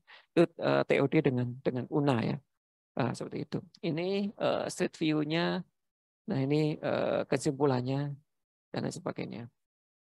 Mungkin sebegitu kita melakukan tanya jawab. Kalau nanti mau lebih banyak lagi sebetulnya masih banyak, tapi saya tidak bisa menyampaikan semuanya. Terima kasih sekali. Assalamualaikum warahmatullahi wabarakatuh. Waalaikumsalam. Terima kasih Pak Doni. Menarik gitu ya apa yang disampaikan Pak Doni. Mulai dari showcasing penelitian sampai ke proyek beliau ya. Jadi nampaknya Pak Doni memberikan sudut pandang yang cukup berbeda dengan apa yang biasa kita lihat tentang rancang kota gitu. Ya, sudut pandangnya yang lebih ke environment gitu ya Pak Doni ya. Bahwa beliau juga tidak menutup kemungkinan bahwa sebenarnya ada efek-efek yang lain gitu, mulai dari ekonomi dan sosial. Tapi beliau melihat dari sudut pandang environment. Oleh karenanya dibutuhkan tools yang sifatnya kuantitatif. Jadi monggo teman-teman yang di Zoom maupun yang di kelas hari ini, bila ada pertanyaan untuk Pak Doni, saya persilahkan raise hand. Atau sudah cukup mual gitu ya. Lihat angka dan banyak warna. Ada pertanyaan di Zoom? Kayaknya tadi baru mau minta Pak Doni, bahannya boleh di-share enggak katanya. Rahasia atau katanya Pak Doni. Di sini teman-teman di sini ada yang mau bertanya kah? Ada yang sudah mencoba tools kuantitatif atau nggak boleh sama Bu Wida? Nggak boleh tuh sama. Ah. Hmm. Oh ya, kalau di ITB itu tesis itu ada dua ya, boleh rancang kota, tapi boleh juga penelitian, gitu. Oh, Atau boleh beda. di antara duanya. Oh, pakai dua-duanya boleh. Boleh. Jadi misalkan desain guideline hasil dari riset misalkan gitu, itu banyak juga yang melakukan itu. Yang membedakan outputnya di outputnya. Jadi kalau rancang itu harus menemukan desainnya terhadap sesuatu yang di risetnya. Walaupun riset nanti proporsi risetnya itu cuma 30%. Tapi 70% lebih kepada perancangan. Tapi kalau riset murni berarti dibalik, tapi tidak perlu merancang. Tidak perlu, tapi boleh merancang. Boleh. Mengeluarkan hasil. Mengeluarkan boleh, tapi biasanya hanya desain guideline. Biasanya gitu. Iya. Ada. Tadi Bu Wida itu kalau silahkan itu artinya wajib ya guys ya. Jadi perlu dipahami bahwa nanti di absen sama Bu Wida itu. Siapa yang bertanya dan nggak bertanya itu mempengaruhi nilai studio kayaknya. Mempengaruhi nilai studi. Oh, ini ada satu pertanyaan di Zoom Pak Doni. Apakah metode kuantitatif ini sudah pernah di-share ke pihak pemerintah atau pemangku kepentingan lainnya? Wah, ya, saya sudah pernah share beberapa kali, tetapi itu sekali lagi bahwa proyek itu adalah waktu. Jadi seringkali pemerintah itu ya sudahlah, business as usual aja, BAU aja gitu. Walaupun kita sedikit-sedikit ya memberikan memberikan pengertian gitu. Jadi waktu itu saya membuat ini ya, membantu membuat perancangan kota untuk 10 kota baru di Indonesia gitu. Nah, salah satunya itu tadi ya, Sofi itu tadi. Sehingga goal saya itu adalah menghitung tentang dampak kalau dia tidak diversity-nya terlalu rendah. Gitu. Itu dampak energinya berapa, dampak terhadap apa namanya karbonnya itu berapa gitu.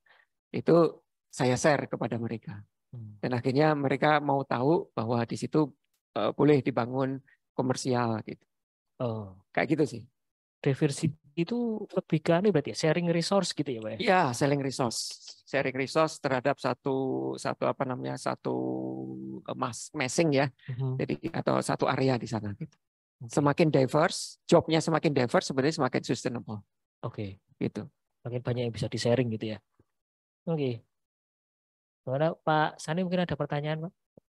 Menikah ujian, Pak? Bukan, bukan. Atau Bu Wida atau Pak Hari mau ada pertanyaan? Oh, mahasiswa dulu. Wajib belum. Menyimak. Oh, menyimak.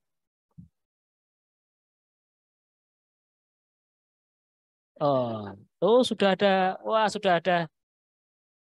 Plus. Wah, ya, sudah. Kurang ya. Sudah ada fatwa itu dari Pak Koordinator Studio, jadi. Wah, wah ini. Pusing ya. Enggak, justru pusing itu malah pertanyaannya out of the box gitu. Enggak usah tanya yang Pak teorinya apa. Oh, gimana gimana, mari silakan.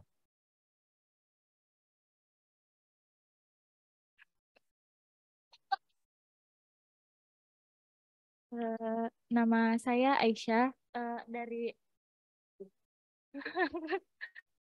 jadi terkait perhitungan kuantitatif ini dalam rancang kota kan Pak, saya tuh pernah menemukan ada namanya rumus entropi point of interest.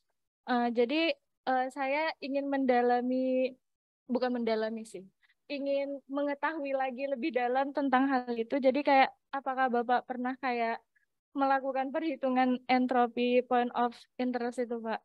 Terima kasih. Ya, saya pernah pernah apa namanya pernah bukan membimbing ya. Ada mahasiswa yang datang ke saya kemudian mencoba untuk membuat sama dengan entropi itu, tetapi karena bukan bidang saya, makanya itu sebetulnya ranahnya orang psikolog ya. Jadi entropi. Ya, jadi point of interest dari satu area itu bisa dihitung. Kalau Anda ke psikologi itu banyak ilmunya. Benar, yakin. Ya, dan itu sangat menarik.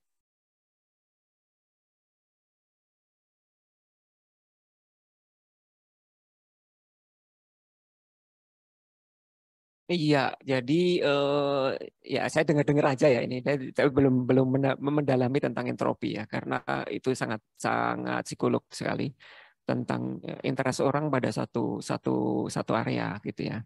Itu seperti apa sih sebetulnya gitu. Walaupun sebetulnya di UNA itu ada Gravity. hitungan, tapi itu sangat general. Oh. Ya, entropinya UNA itu sangat general. Jadi general itu tidak seperti kalau Anda mau mendalami persis ya tentang entropi itu mungkin saya sarankan untuk kan teman psikologi kan banyak ya di sini. Itu tentang apa namanya bagaimana sih sebetulnya sebuah kawasan itu mempunyai dampak terhadap itu tadi ya. Kenapa sih kawasan ini disukai kenapa sih kawasan itu tidak disukai, satu area itu disukai, satu area yang lain itu tidak disukai gitu. Itu ada ilmunya sendiri, tapi saya tidak mendalami di situ. Kalau entropinya dicoret, Pak, point of interest-nya aja. Ya itu teorinya itu sebenarnya teori dasarnya itu adalah entropi sebetulnya.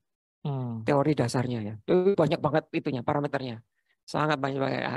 Kita itu hanya bagi kita itu hanya point of interest saja yang kita ambil gitu. Simplifikasi itu? Simplifikasi itu. Jadi simplifikasi itu ya punya apakah dampaknya ya kalau riset yang tentang apa namanya point of interest atau persepsi misalkan kayak gitu itu ya kita sebetulnya mensimplifikasi dari satu riset aja sih. Kalau mau entropi yang benar, coba ke teman-teman psikolog. Saya baru ini sudah masuk MRK ya Pak, kalau pindah ya sulit. Kan mengajak bareng. Oh gitu. Nanti suruh pindah. Iya. Kemarin Bu Wida.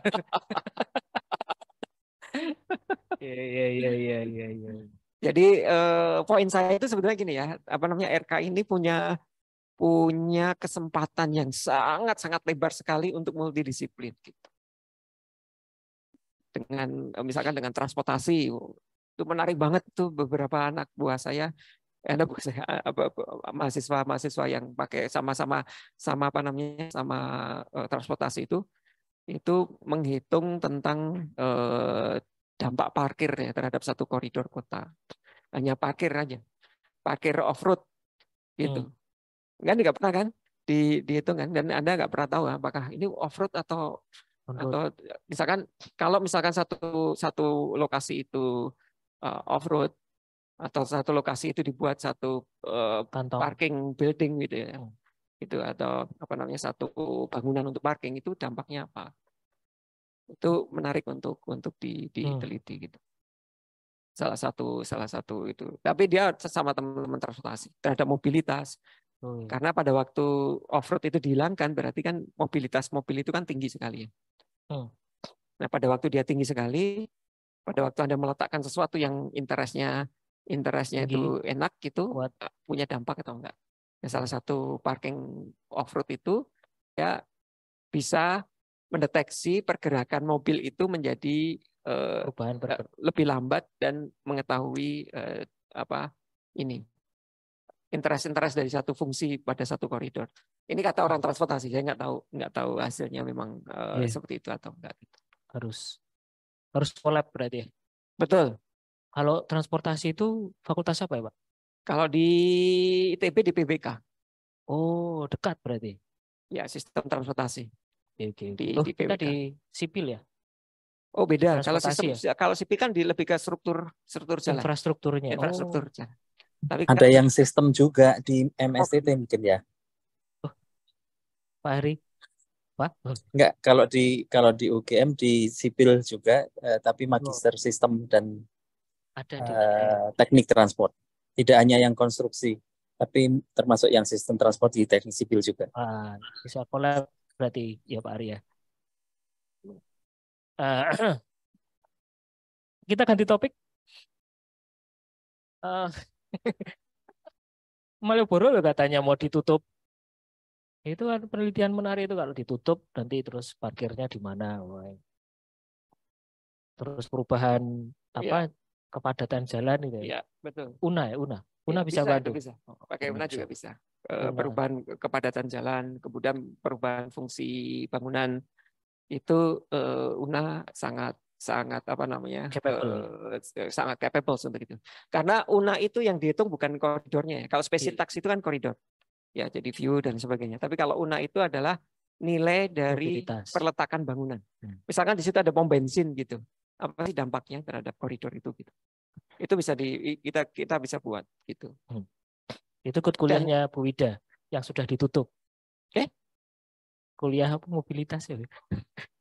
Oh, belum. Ya, ini pas waktu tesisnya yang tadi ya, mahasiswa saya itu sama orang geodesi. Geodesi ya? Iya, ternyata orang geodesi itu dia mempelajari UNA tapi mempelajari GIS. Tapi UNA-nya tidak mendalam, tapi dia tahu tentang itu. Oke. Nah, itu sama teman-teman geodesi. Kan di sini geodesi juga dekat ya. Oke. Ini menarik ada untuk bisa terbuka. Ada lagi Pak di Zoom untuk riset terkait perencanaan. Ini perencanaan atau perancangan ya? Iya, dua-duanya berarti. Oh, berarti kombo. Tertentu suatu kota, KDP, KLB atau KDH, apakah sudah dipertimbangkan dengan planning beberapa tahun ke depan yang mungkin sangat mempengaruhi perancangan tersebut. Contoh, ketika tiba-tiba program MRT, LRT, TOD lanjut atau bahkan terhenti. Atau bahkan ada program yang lebih baru lagi. Iya, kami jadi kami sedang diskusi intensif ini tentang dynamic space. Jadi RT RW itu sama RTTR itu seharusnya kecepatannya sudah sangat tinggi perubahannya. Tidak lagi 10 tahun, itu sudah sangat tertinggal. Makanya teknologi itu diperlukan. Ya, teknologi itu apa? Teknologi itu adalah teknologi yang bisa menyerap atau bisa mengambil yang disebut sebagai dynamic space. Itu. Nah, dynamic space itu apa sih sebenarnya? Dynamic space itu adalah semua teknologi yang bisa apalagi dengan kehadiran artificial intelligence yang sudah sangat cepat ya. Karena kan sebetulnya prediksinya kan 2030 itu AI itu baru tumbuh. Tapi ternyata di 2022 sekarang sudah sangat-sangat masif ya artificial intelligence. Nah, itu maka memungkinkan yang kita sebut sebagai dynamic space itu. Seperti di Bandung ada satu koridor yang disebut sebagai Maulana Yusuf dan itu sekarang menjadi tesisnya banyak teman-teman RK dengan perubahan. Jadi dalam waktu 5 tahun ya perubahannya sudah sangat-sangat signifikan. Itu baru 5 tahun. Ya. Nah, bagaimana Pemkot untuk bisa hadir di sana? Kalau RDTR-nya berubah 10 tahun. Itu sudah sesak ya, parkir sudah nggak bisa. Udah nggak nyaman lagi kan, udah nggak sustainable lagi. Makanya kita perlukan teknologi itu untuk mendeteksi perubahan itu menjadi sangat cepat dan bagaimana itu harus kebijakan itu diambil dari data itu gitu. Nah, kita sebut sebagai dynamic space. Nah, dynamic space itu dibangun dari mana? Dari GIS ya. Dan dari GIS dan dari kontrol IMB. Gitu. Jadi IMB itu saya membuat kafe. Dia kan harus memasukkan IMB kan, berapa luasannya, berapa orang yang akan datang ke sana, perkiraannya, berapa parkir yang harus diambil oleh situ. Dia harus memasukkan semuanya itu, sehingga dia akan mempengaruhi data, ya big data dari sebuah space atau ruang yang ada di sana. Nah itu langsung Pemkot harus mengambil kebijakan apa yang harus dilakukan. IMB diteruskan atau kita merubah ruang itu. Gitu. Jadi yang dulunya parkir off-road, ya berarti harus buatkan gedung. Di mana letaknya gedungnya? Nah itu kalau kita tidak pakai dynamic space, sistem dynamic space, ya kita RW lagi, RDTR lagi, sudah setahun selesai, udah berubah lagi di situ dampaknya. Nah sekarang dampak ruang kota itu tidak 1 tahun perubahannya, 6 bulan. Ya, itu hitungan dari teman-teman yang risetnya. Gitu. Nah, gimana kita mau mengatur itu kalau 6 bulan sudah berubah? Berapa kafe di Jogja tumbuh? Berapa kampung yang sekarang penuh sesak dengan parkiran motor? Ya, kalau kita tidak langsung memberikan kebijakan di sana, koridor ini kebijakannya harus seperti apa sih sekarang? Boleh nggak parkir motor di bahu jalan? Atau di pedestrian way, di jalur pedestrian? Boleh nggak? Nah, itu kan kalau kita tidak memberikan langsung ya satu porsi pada satu koridor jalan tanpa kita mengetahui berapa orang Pemda yang harus turun ke bawah untuk mengetahui itu. Makanya diperlukan yang disebut sebagai dynamic space itu. Walaupun nanti peraturannya mungkin akan diperbarui. Kan peraturan ini kan sekarang harus melalui DPR ya untuk uji akademik dan sebagainya, RT/RW, RDTR kan seperti itu ya. Nah, itu gimana kita mempunyai andil ya untuk mengubah itu. Karena ruang-ruang kota kita itu sudah sangat-sangat dinamik sekali. Itu ya kemarin kita mencoba untuk bagaimana kita apakah memungkinkan itu. Dan itu kemarin sebetulnya saya tawarkan ke mahasiswa, tapi banyak yang belum berani ya tentang perancangan kota dinamik gitu ya, secara dinamik gitu. Jadi mati hidup ekonomi misalkan sekarang kafenya itu baru 6 bulan sudah mati. Nah itu mau diapain? Disewakan lagi oleh kafe.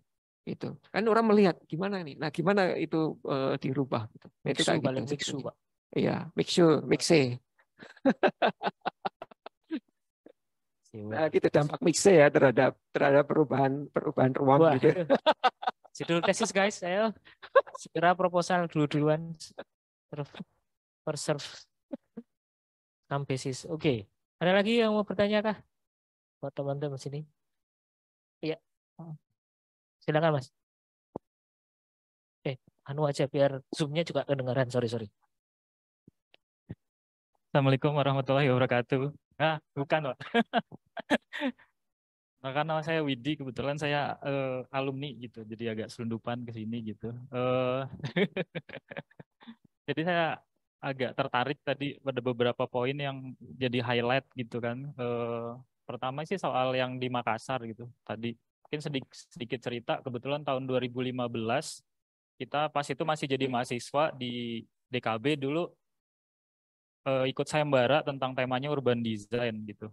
Nah kebetulan mirip banget ternyata, saat itu kita baru menawarkan konsep studi kasus kita di CODE saat itu tentang bagaimana ruang-ruang itu bisa dimanfaatkan untuk jadi food gitu ya, untuk menambah pertanian gitu. Nah saat itu kita masih manual gitu. Jadi kita masih manual.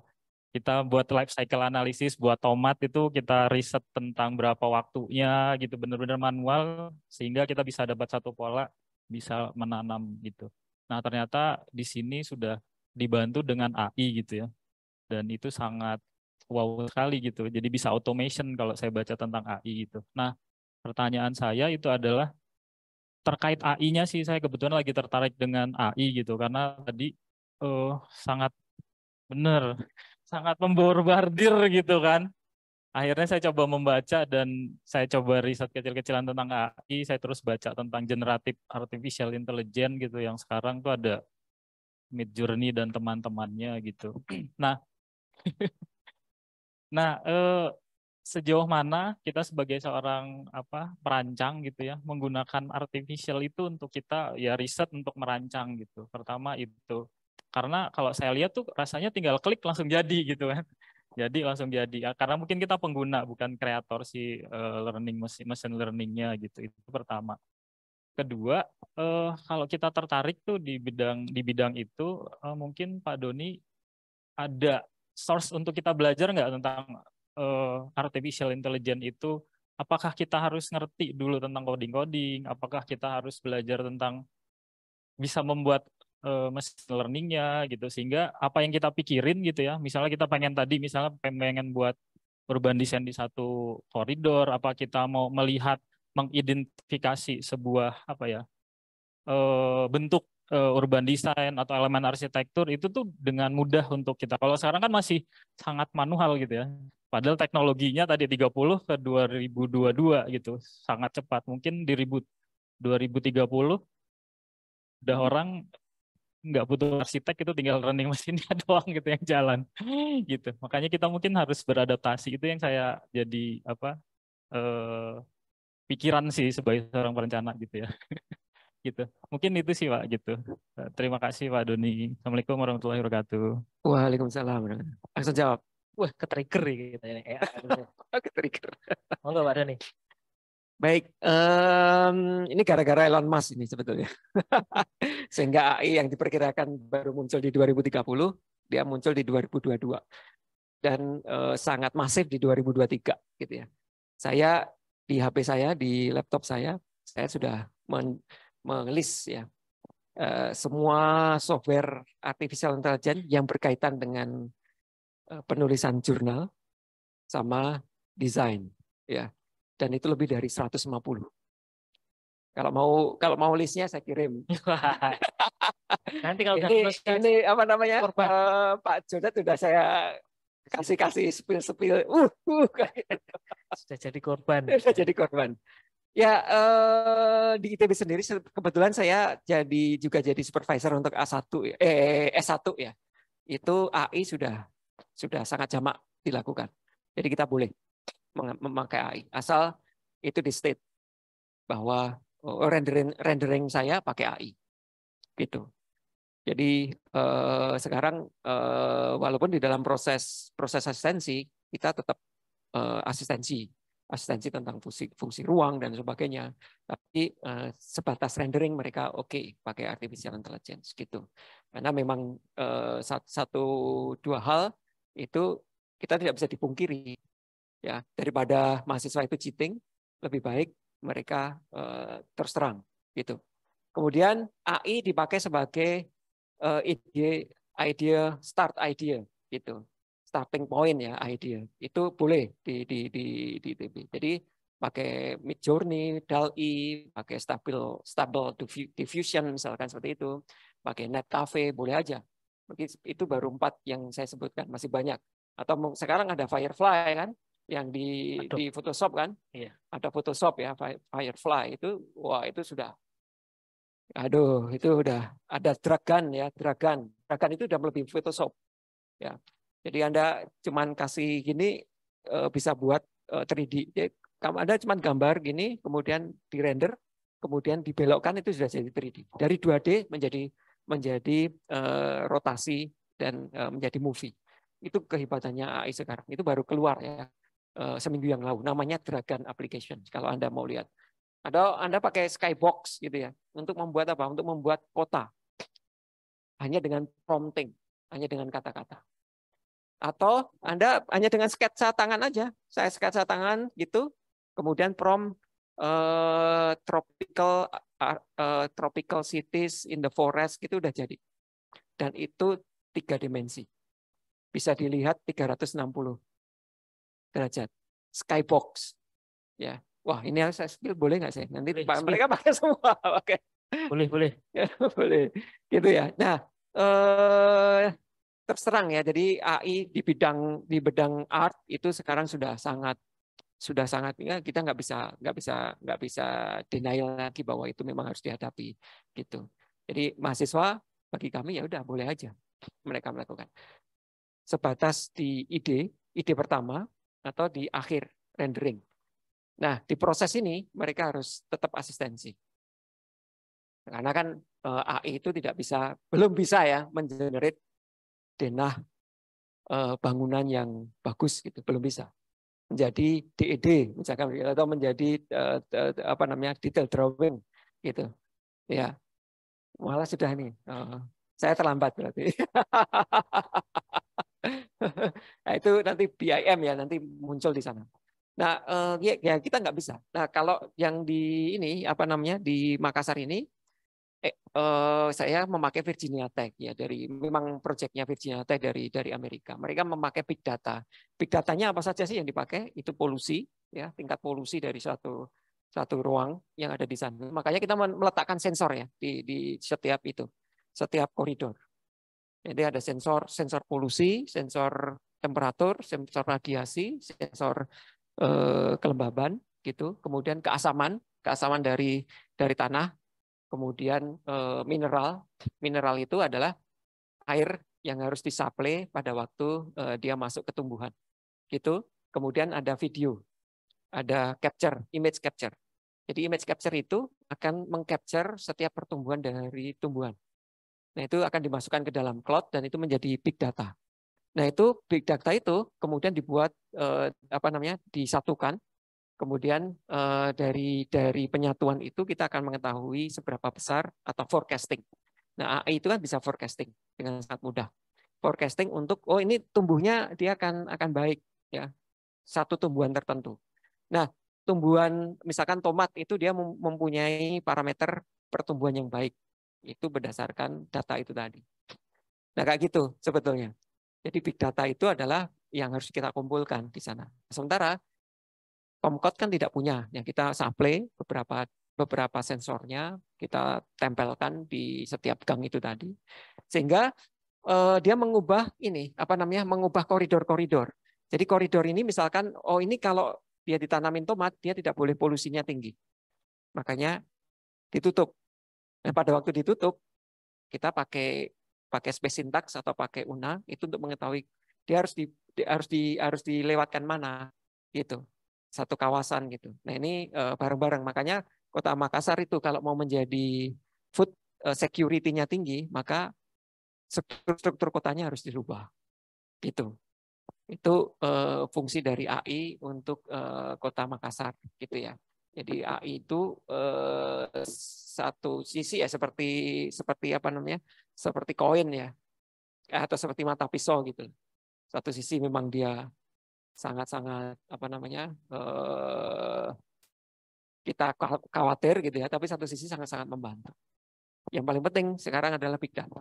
Nah, big data itu bisa diambil di mana-mana. Misalkan pertumbuhan tomat di Filipina itu datanya bisa kita ambil. Itu untuk apa? Untuk mengenerate data pertumbuhan tomat di Makassar. Gitu. Tomat di Filipina itu dia bisa baik seperti apa sih? Polusinya sekian. tingkat ininya sekian, RH-nya sekian, itu kita pakai. Kemudian kita olah datanya. Nah, itu artificial intelligence. Sampai segitu. Jadi yang dikatakan bahwa dunia ini terkoneksi dengan baik, ya seperti itu. Kita bisa ngambil data di mana-mana. Nah, sekarang ini penelitian biologi ya. Pada waktu saya ke Boulder waktu itu, penelitian biologi itu sekarang tidak membelah ini, apa namanya? Membelah marmut atau membelah kelinci. Enggak. Jadi data dari marmut, data dari kelinci itu gennya sudah ada di cloud. Jadi kalau kita mau, oh kelinci saya pasangkan dengan kucing, jadinya apa sih? Ya kita cuma ambil gen, gitu. Nah ini kita data itu kita ambilin aja. Jadi orang biologi itu ya seperti metrik itu aja. Oh ini gen ini saya sambungkan sama gen ini, apa yang terjadi? Nah ini yang forestry, yang kehutanan itu juga gitu. Jadi pinus ya. Kemarin saya lihat ya pinus yang paling baik ditanam di Indonesia itu seperti apa sih? Ya tinggal masukin aja. Oh pinus Kanada dicampur dengan pinus Jepang gitu. Kemudian coba saya letakkan di Indonesia. Jadinya seperti apa? Kayak gitu tuh.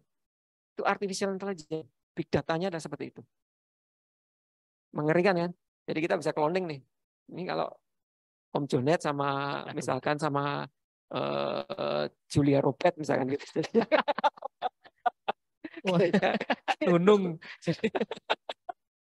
Wah, menarik. Seperti itu sih sebetulnya. Jadi kita harus memanfaatkan itu. Nah, kenapa kita nggak memanfaatkan? Kan kita harus terbuka.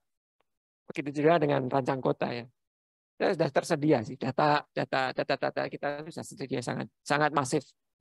Bagaimana kita memanfaatkan? Oke. Mungkin ada lagi yang mau bertanya? Oke.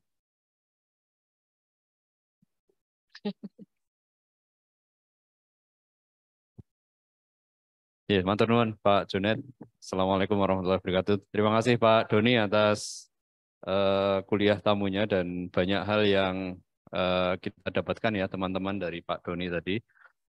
Baik bunga rampai riset beliau maupun pengalaman-pengalaman beliau, baik akademik maupun praktek begitu.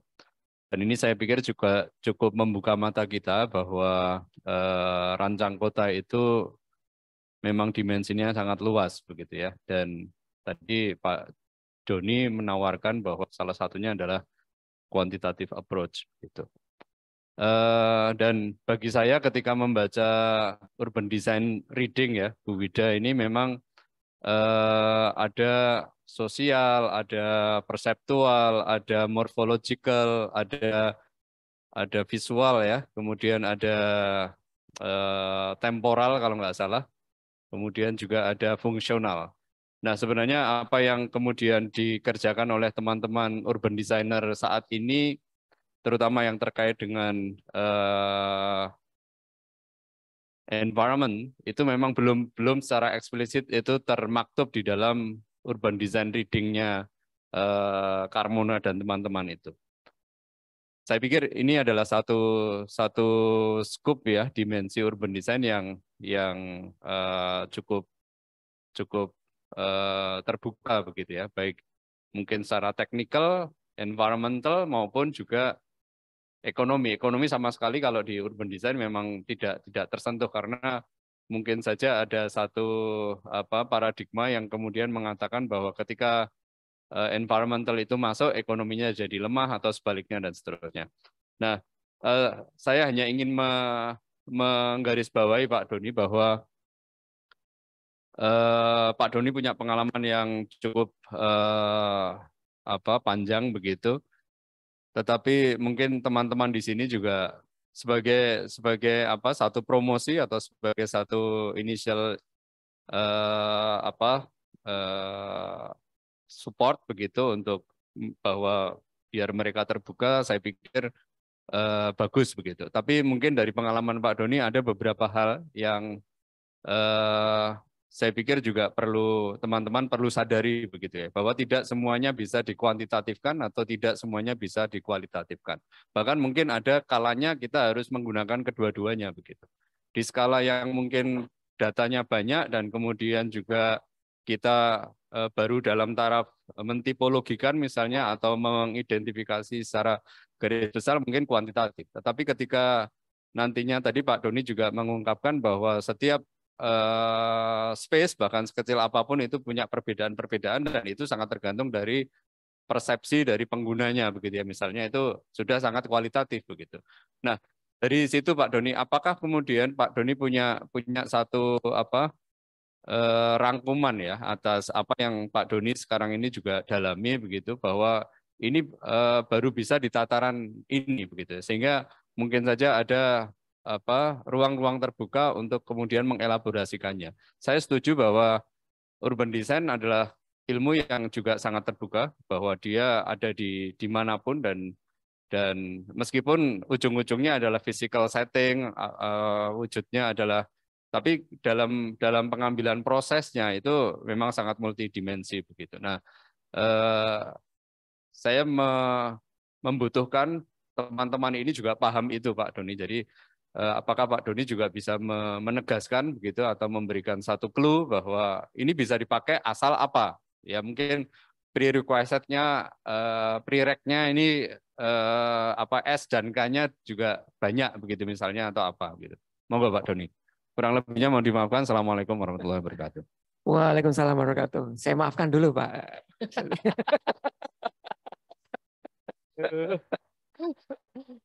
Iya, ya, saya sama Pak Sani kan satu angkatan jadi ya satu angkatan saya sama Bu Wida ya.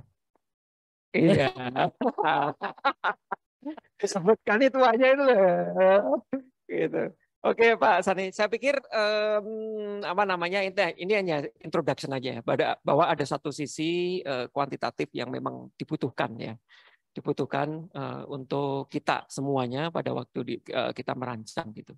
Tapi kita tidak bisa menafikan yang disebut sebagai kualitatif. Pasti ya, bahwa kualitatif itu sangat penting juga gitu. Jadi riset kuantitatif ataupun riset kualitatif itu sama pentingnya. Tidak ada yang satu lebih penting, tidak ada yang satunya juga lebih dominan dan lain sebagainya. Nah, pada ranah-ranah tertentu, misalkan ini sebagai exercise sebetulnya ya di dalam ranah rancang kota ya.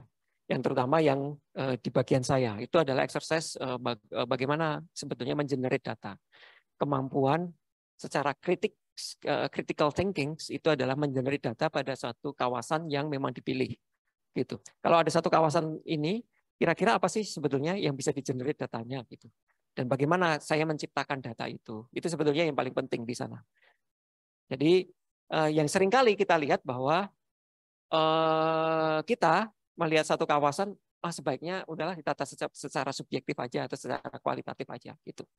Ini kan banyak terjadi ya. Padahal di balik itu ada data yang bisa dikumpulkan dan data itu sebenarnya bisa diolah dan menjadi satu rancangan di ujungnya ya. Itu yang kita coba untuk melihat ya bagaimana sebetulnya satu ruang itu bisa di-generate ya datanya atau satu kawasan itu bisa di-generate datanya. Salah satu yang mudah, data yang paling mudah itu adalah data environment. Itu adalah yang paling mudah. Jadi kalau Anda fokusnya ke environment, sustainability sekarang semuanya sudah sangat kuantitatif. Nggak bisa kan kalau suatu environment itu sangat kualitatif. Ya kan? Karena sekarang sudah tersetting ya, teorinya sudah mapan ya, teori environment itu sudah sangat mapan. Anda mau cari tentang apa? Visual comfort. Sudah sangat mapan teorinya. Memakai apa? Memakai persepsi sudah sangat mapan. Pakai questionnaire itu sudah sangat mapan. Makanya kalau fokusnya ke environment, maka kuantitatif itu harus bisa dibuktikan gitu. Kenapa Anda matching KDB-nya sekian, KLB-nya sekian? Secara environment. Kenapa? Oh ya, ini perasaan saja. Loh, kenapa perasaan? Karena ya saya nggak dapat data. Bisa di-generate datanya. Jadi environment, kalau menurut saya, kalau Anda bergerak ke environment, maka data itu menjadi penting, kuantitatif itu menjadi penting gitu. Begitu juga di arsitektur ya. Kalau dulu kita zaman Bu Wida sama saya sama Pak San itu kalau misalkan merancang kita cuma pakai magic arrow aja. Ya kira-kira anginnya bergerak ke sini kan kira-kira. Iya. Betul nggak? Masih, Pak. Masih. Aduh, nggak repot. Masih nggak? Kayak gitu. Anginnya dipaksa. Tahu nggak kecepatan anginnya berapa? Ya pokoknya gini Pak. Ini saya kira aja Pak. Pokoknya anginnya bergerak ke situ. Gimana? Yakin Anda kalau angin itu bergerak ke situ? Nggak bisa. Sekarang data kuantitatif sudah sangat masif. Dan itu ada free-nya, CFD-nya sangat free. Anda cuma masukkan messing, masuk ke aplikasi, keluar. Kira-kira data CFD-nya. Nah, kenapa kita nggak pakai gitu? Jadi environment, kalau menurut saya, kalau Anda fokus ke sana, maka kuantitatif menjadi sama. Makanya saya sebutkan di sini adalah kuantitatif gitu. Tapi kalau untuk sosial, mungkin kualitatif ya. Kualitatif masih banyak ya teori-teori yang belum terpecahkan secara sosial. Tapi Sergey ini sudah menyebutkan misalkan tentang biodiversity gitu ya. Seberapa baik sih sebetulnya biodiversity ini menurut Sergey hitungannya. Ya, ini ada hitungannya ya, distribution of green space itu harusnya seberapa sih? Itu. Ini menurut Sergey. Itu dari berapa? Dari 1000 kota yang dia teliti seluruh dunia. Dampaknya apa? Dampaknya macam-macam ini. Dia sudah meneliti tentang dampak macam-macam. Gitu. Nah, kalau sosial misalkan tentang berapa sih diversity job yang bagus atau gap yang bagus, ya itu kita mungkin harus ada teori yang membelakangi dulu supaya kuantitatifnya bisa kita buat gitu. Teori-teori itu. Nah, kalau itu mungkin masih boleh lah dirasa-rasa gitu. Tapi apakah KDB, KLB selanjutnya adalah dirasa-rasa? Gimana Anda menentukan? Anda pernah di RT RW RDTR pada waktu menentukan KLB, KDB? Berapa sih luasan komersialnya gitu? Kalau background-nya adalah energi efisiensi, seharusnya kan bisa dihitung secara kuantitatif. Messing-nya berapa? KLB-nya berapa? Lantai yang harus dibangun di situ berapa? Nanti dampak terhadap ekonominya berapa? Makanya City Engine itu bagus. Ada sebetulnya SketchUp plugin ya. Itu namanya City apa ya, lupa saya. Ada plugin itu hampir sama dengan City Engine, itu bisa menghitung KLB-nya. Jadi kalau kita bukan UMI. UMI itu seperti UNA, tapi dia pakinya untuk SketchUp. Itu dia sudah 3D dimensi. Aduh, namanya lupa saya. Dia sudah bisa, misalkan kita masukin sekian, dia akan keluar ininya, energi yang dibutuhkan di situ. Kemudian keluar benefit ekonominya berapa sana. Jadi kita misalkan, oh ini saya tinggikan aja, itu cuma ditarik aja, ditarik itu sudah ada. Oh ini ruang orangnya akan sekian, itunya sekian gitu. Itu karena saya waktu itu pas waktu launching saya jadi reviewer ya untuk aplikasi itu gitu. Aduh namanya lupa. nanti kalau ingat saya WA ke Bu Wida. Gitu. Itu boleh untuk mahasiswa sih. Sangat-sangat menarik menurut saya.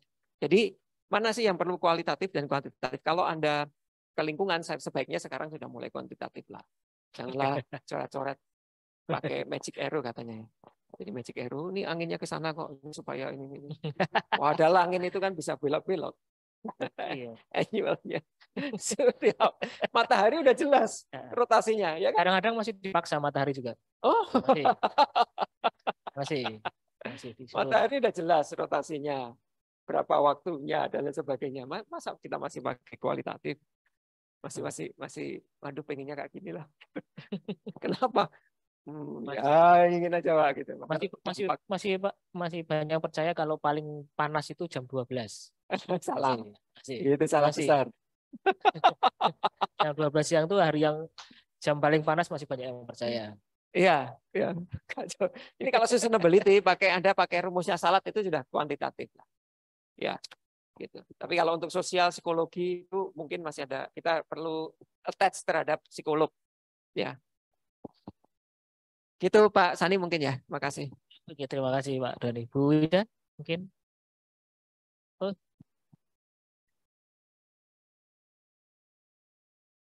Wah ini. Jangan nanti suruh nge-review aja Pak, suruh nge-review.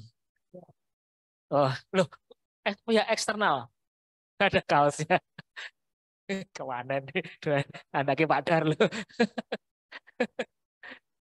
Saya pernah gini ya, saya diundang sama Sugio Pranoto waktu itu karena saya kan kenyamanan termal, persepsi kenyamanan termal. Saya melibatkan human center kan, riset saya dengan Shimizu itu. Nah pada waktu saya memaparkan itu ada psikolog yang jadi keynote speaker juga. Nah, mereka tertarik. Dan dia berbicara tentang entropi. Hmm. Terus saya ngomong, loh ini ranahnya psikologi Bu. Iya, gitu. Terus dia ngomongin, Pak Doni kapan-kapan deh kalau misalkan mau kita bisa apa namanya bisa nyambung, dia ngomong gitu. Waktu itu bareng-bareng ya. Makanya saya tahu tentang entropi itu, dia tentang itu. Tentang apa namanya tadi pertanyaan tentang entropi itu psikolog banget sebetulnya. Iya. mulai. Baik kita ganti topik. Sudah. Iya. Iya ini. Kan sebetulnya betul. Dari biologi sudah morfologi. Memang kita mengambil istilah-istilah mereka untuk disamakan gitu. Tapi istilah kita juga diambil. Arsitektur itu diambil sama orang elektro itu. Elektro iya. Arsitektur komputer, sekarang arsitektur artificial intelligence kan semuanya diambil sama mereka. Tapi kita ya tipologi, morfologi, terus entropi itu kan kita ambil. Tapi kan itu hanya istilah simplifikasi sebetulnya. Tarik menarik antar satu apa namanya elemen ya. Oke. Ya. Ada pertanyaan lagi untuk Pak Doni? Bu Ida, last word. Last question.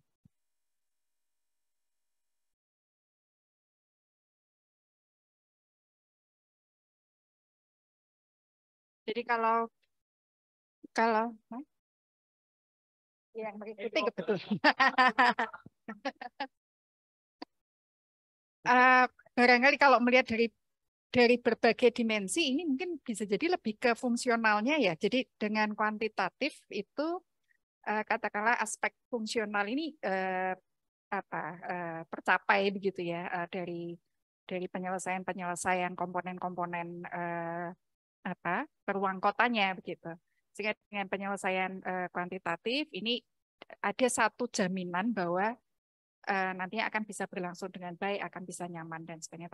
Tapi juga dalam desain ini kita memang tidak bisa lepas begitu ya, hanya kuantitatif kaitannya dengan fungsional, tapi ada berbagai aspek yang lain termasuk juga kaitannya dengan estetika dan sebagainya.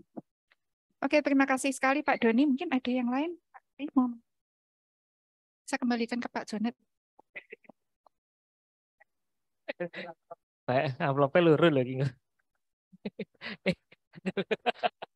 Ya, terima kasih. Kalau tidak ada lagi dari Zoom atau dari kelas ini, kita cukupkan kuliah umum hari ini. Terima kasih Pak Doni sudah mau mampir dan memberi sharing. Terima kasih sekali, sama-sama. Semoga menginspirasi. Semoga. Amin. Terima kasih. Mungkin Ibu mau ditutup. Oh, foto bersama. Sebelum foto bersama, marilah kita tutup kuliah pagi hari ini. Semoga bermanfaat untuk kita semua.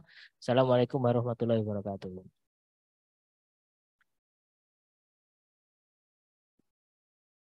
Wih, tapi itu buka ini, buka sing di.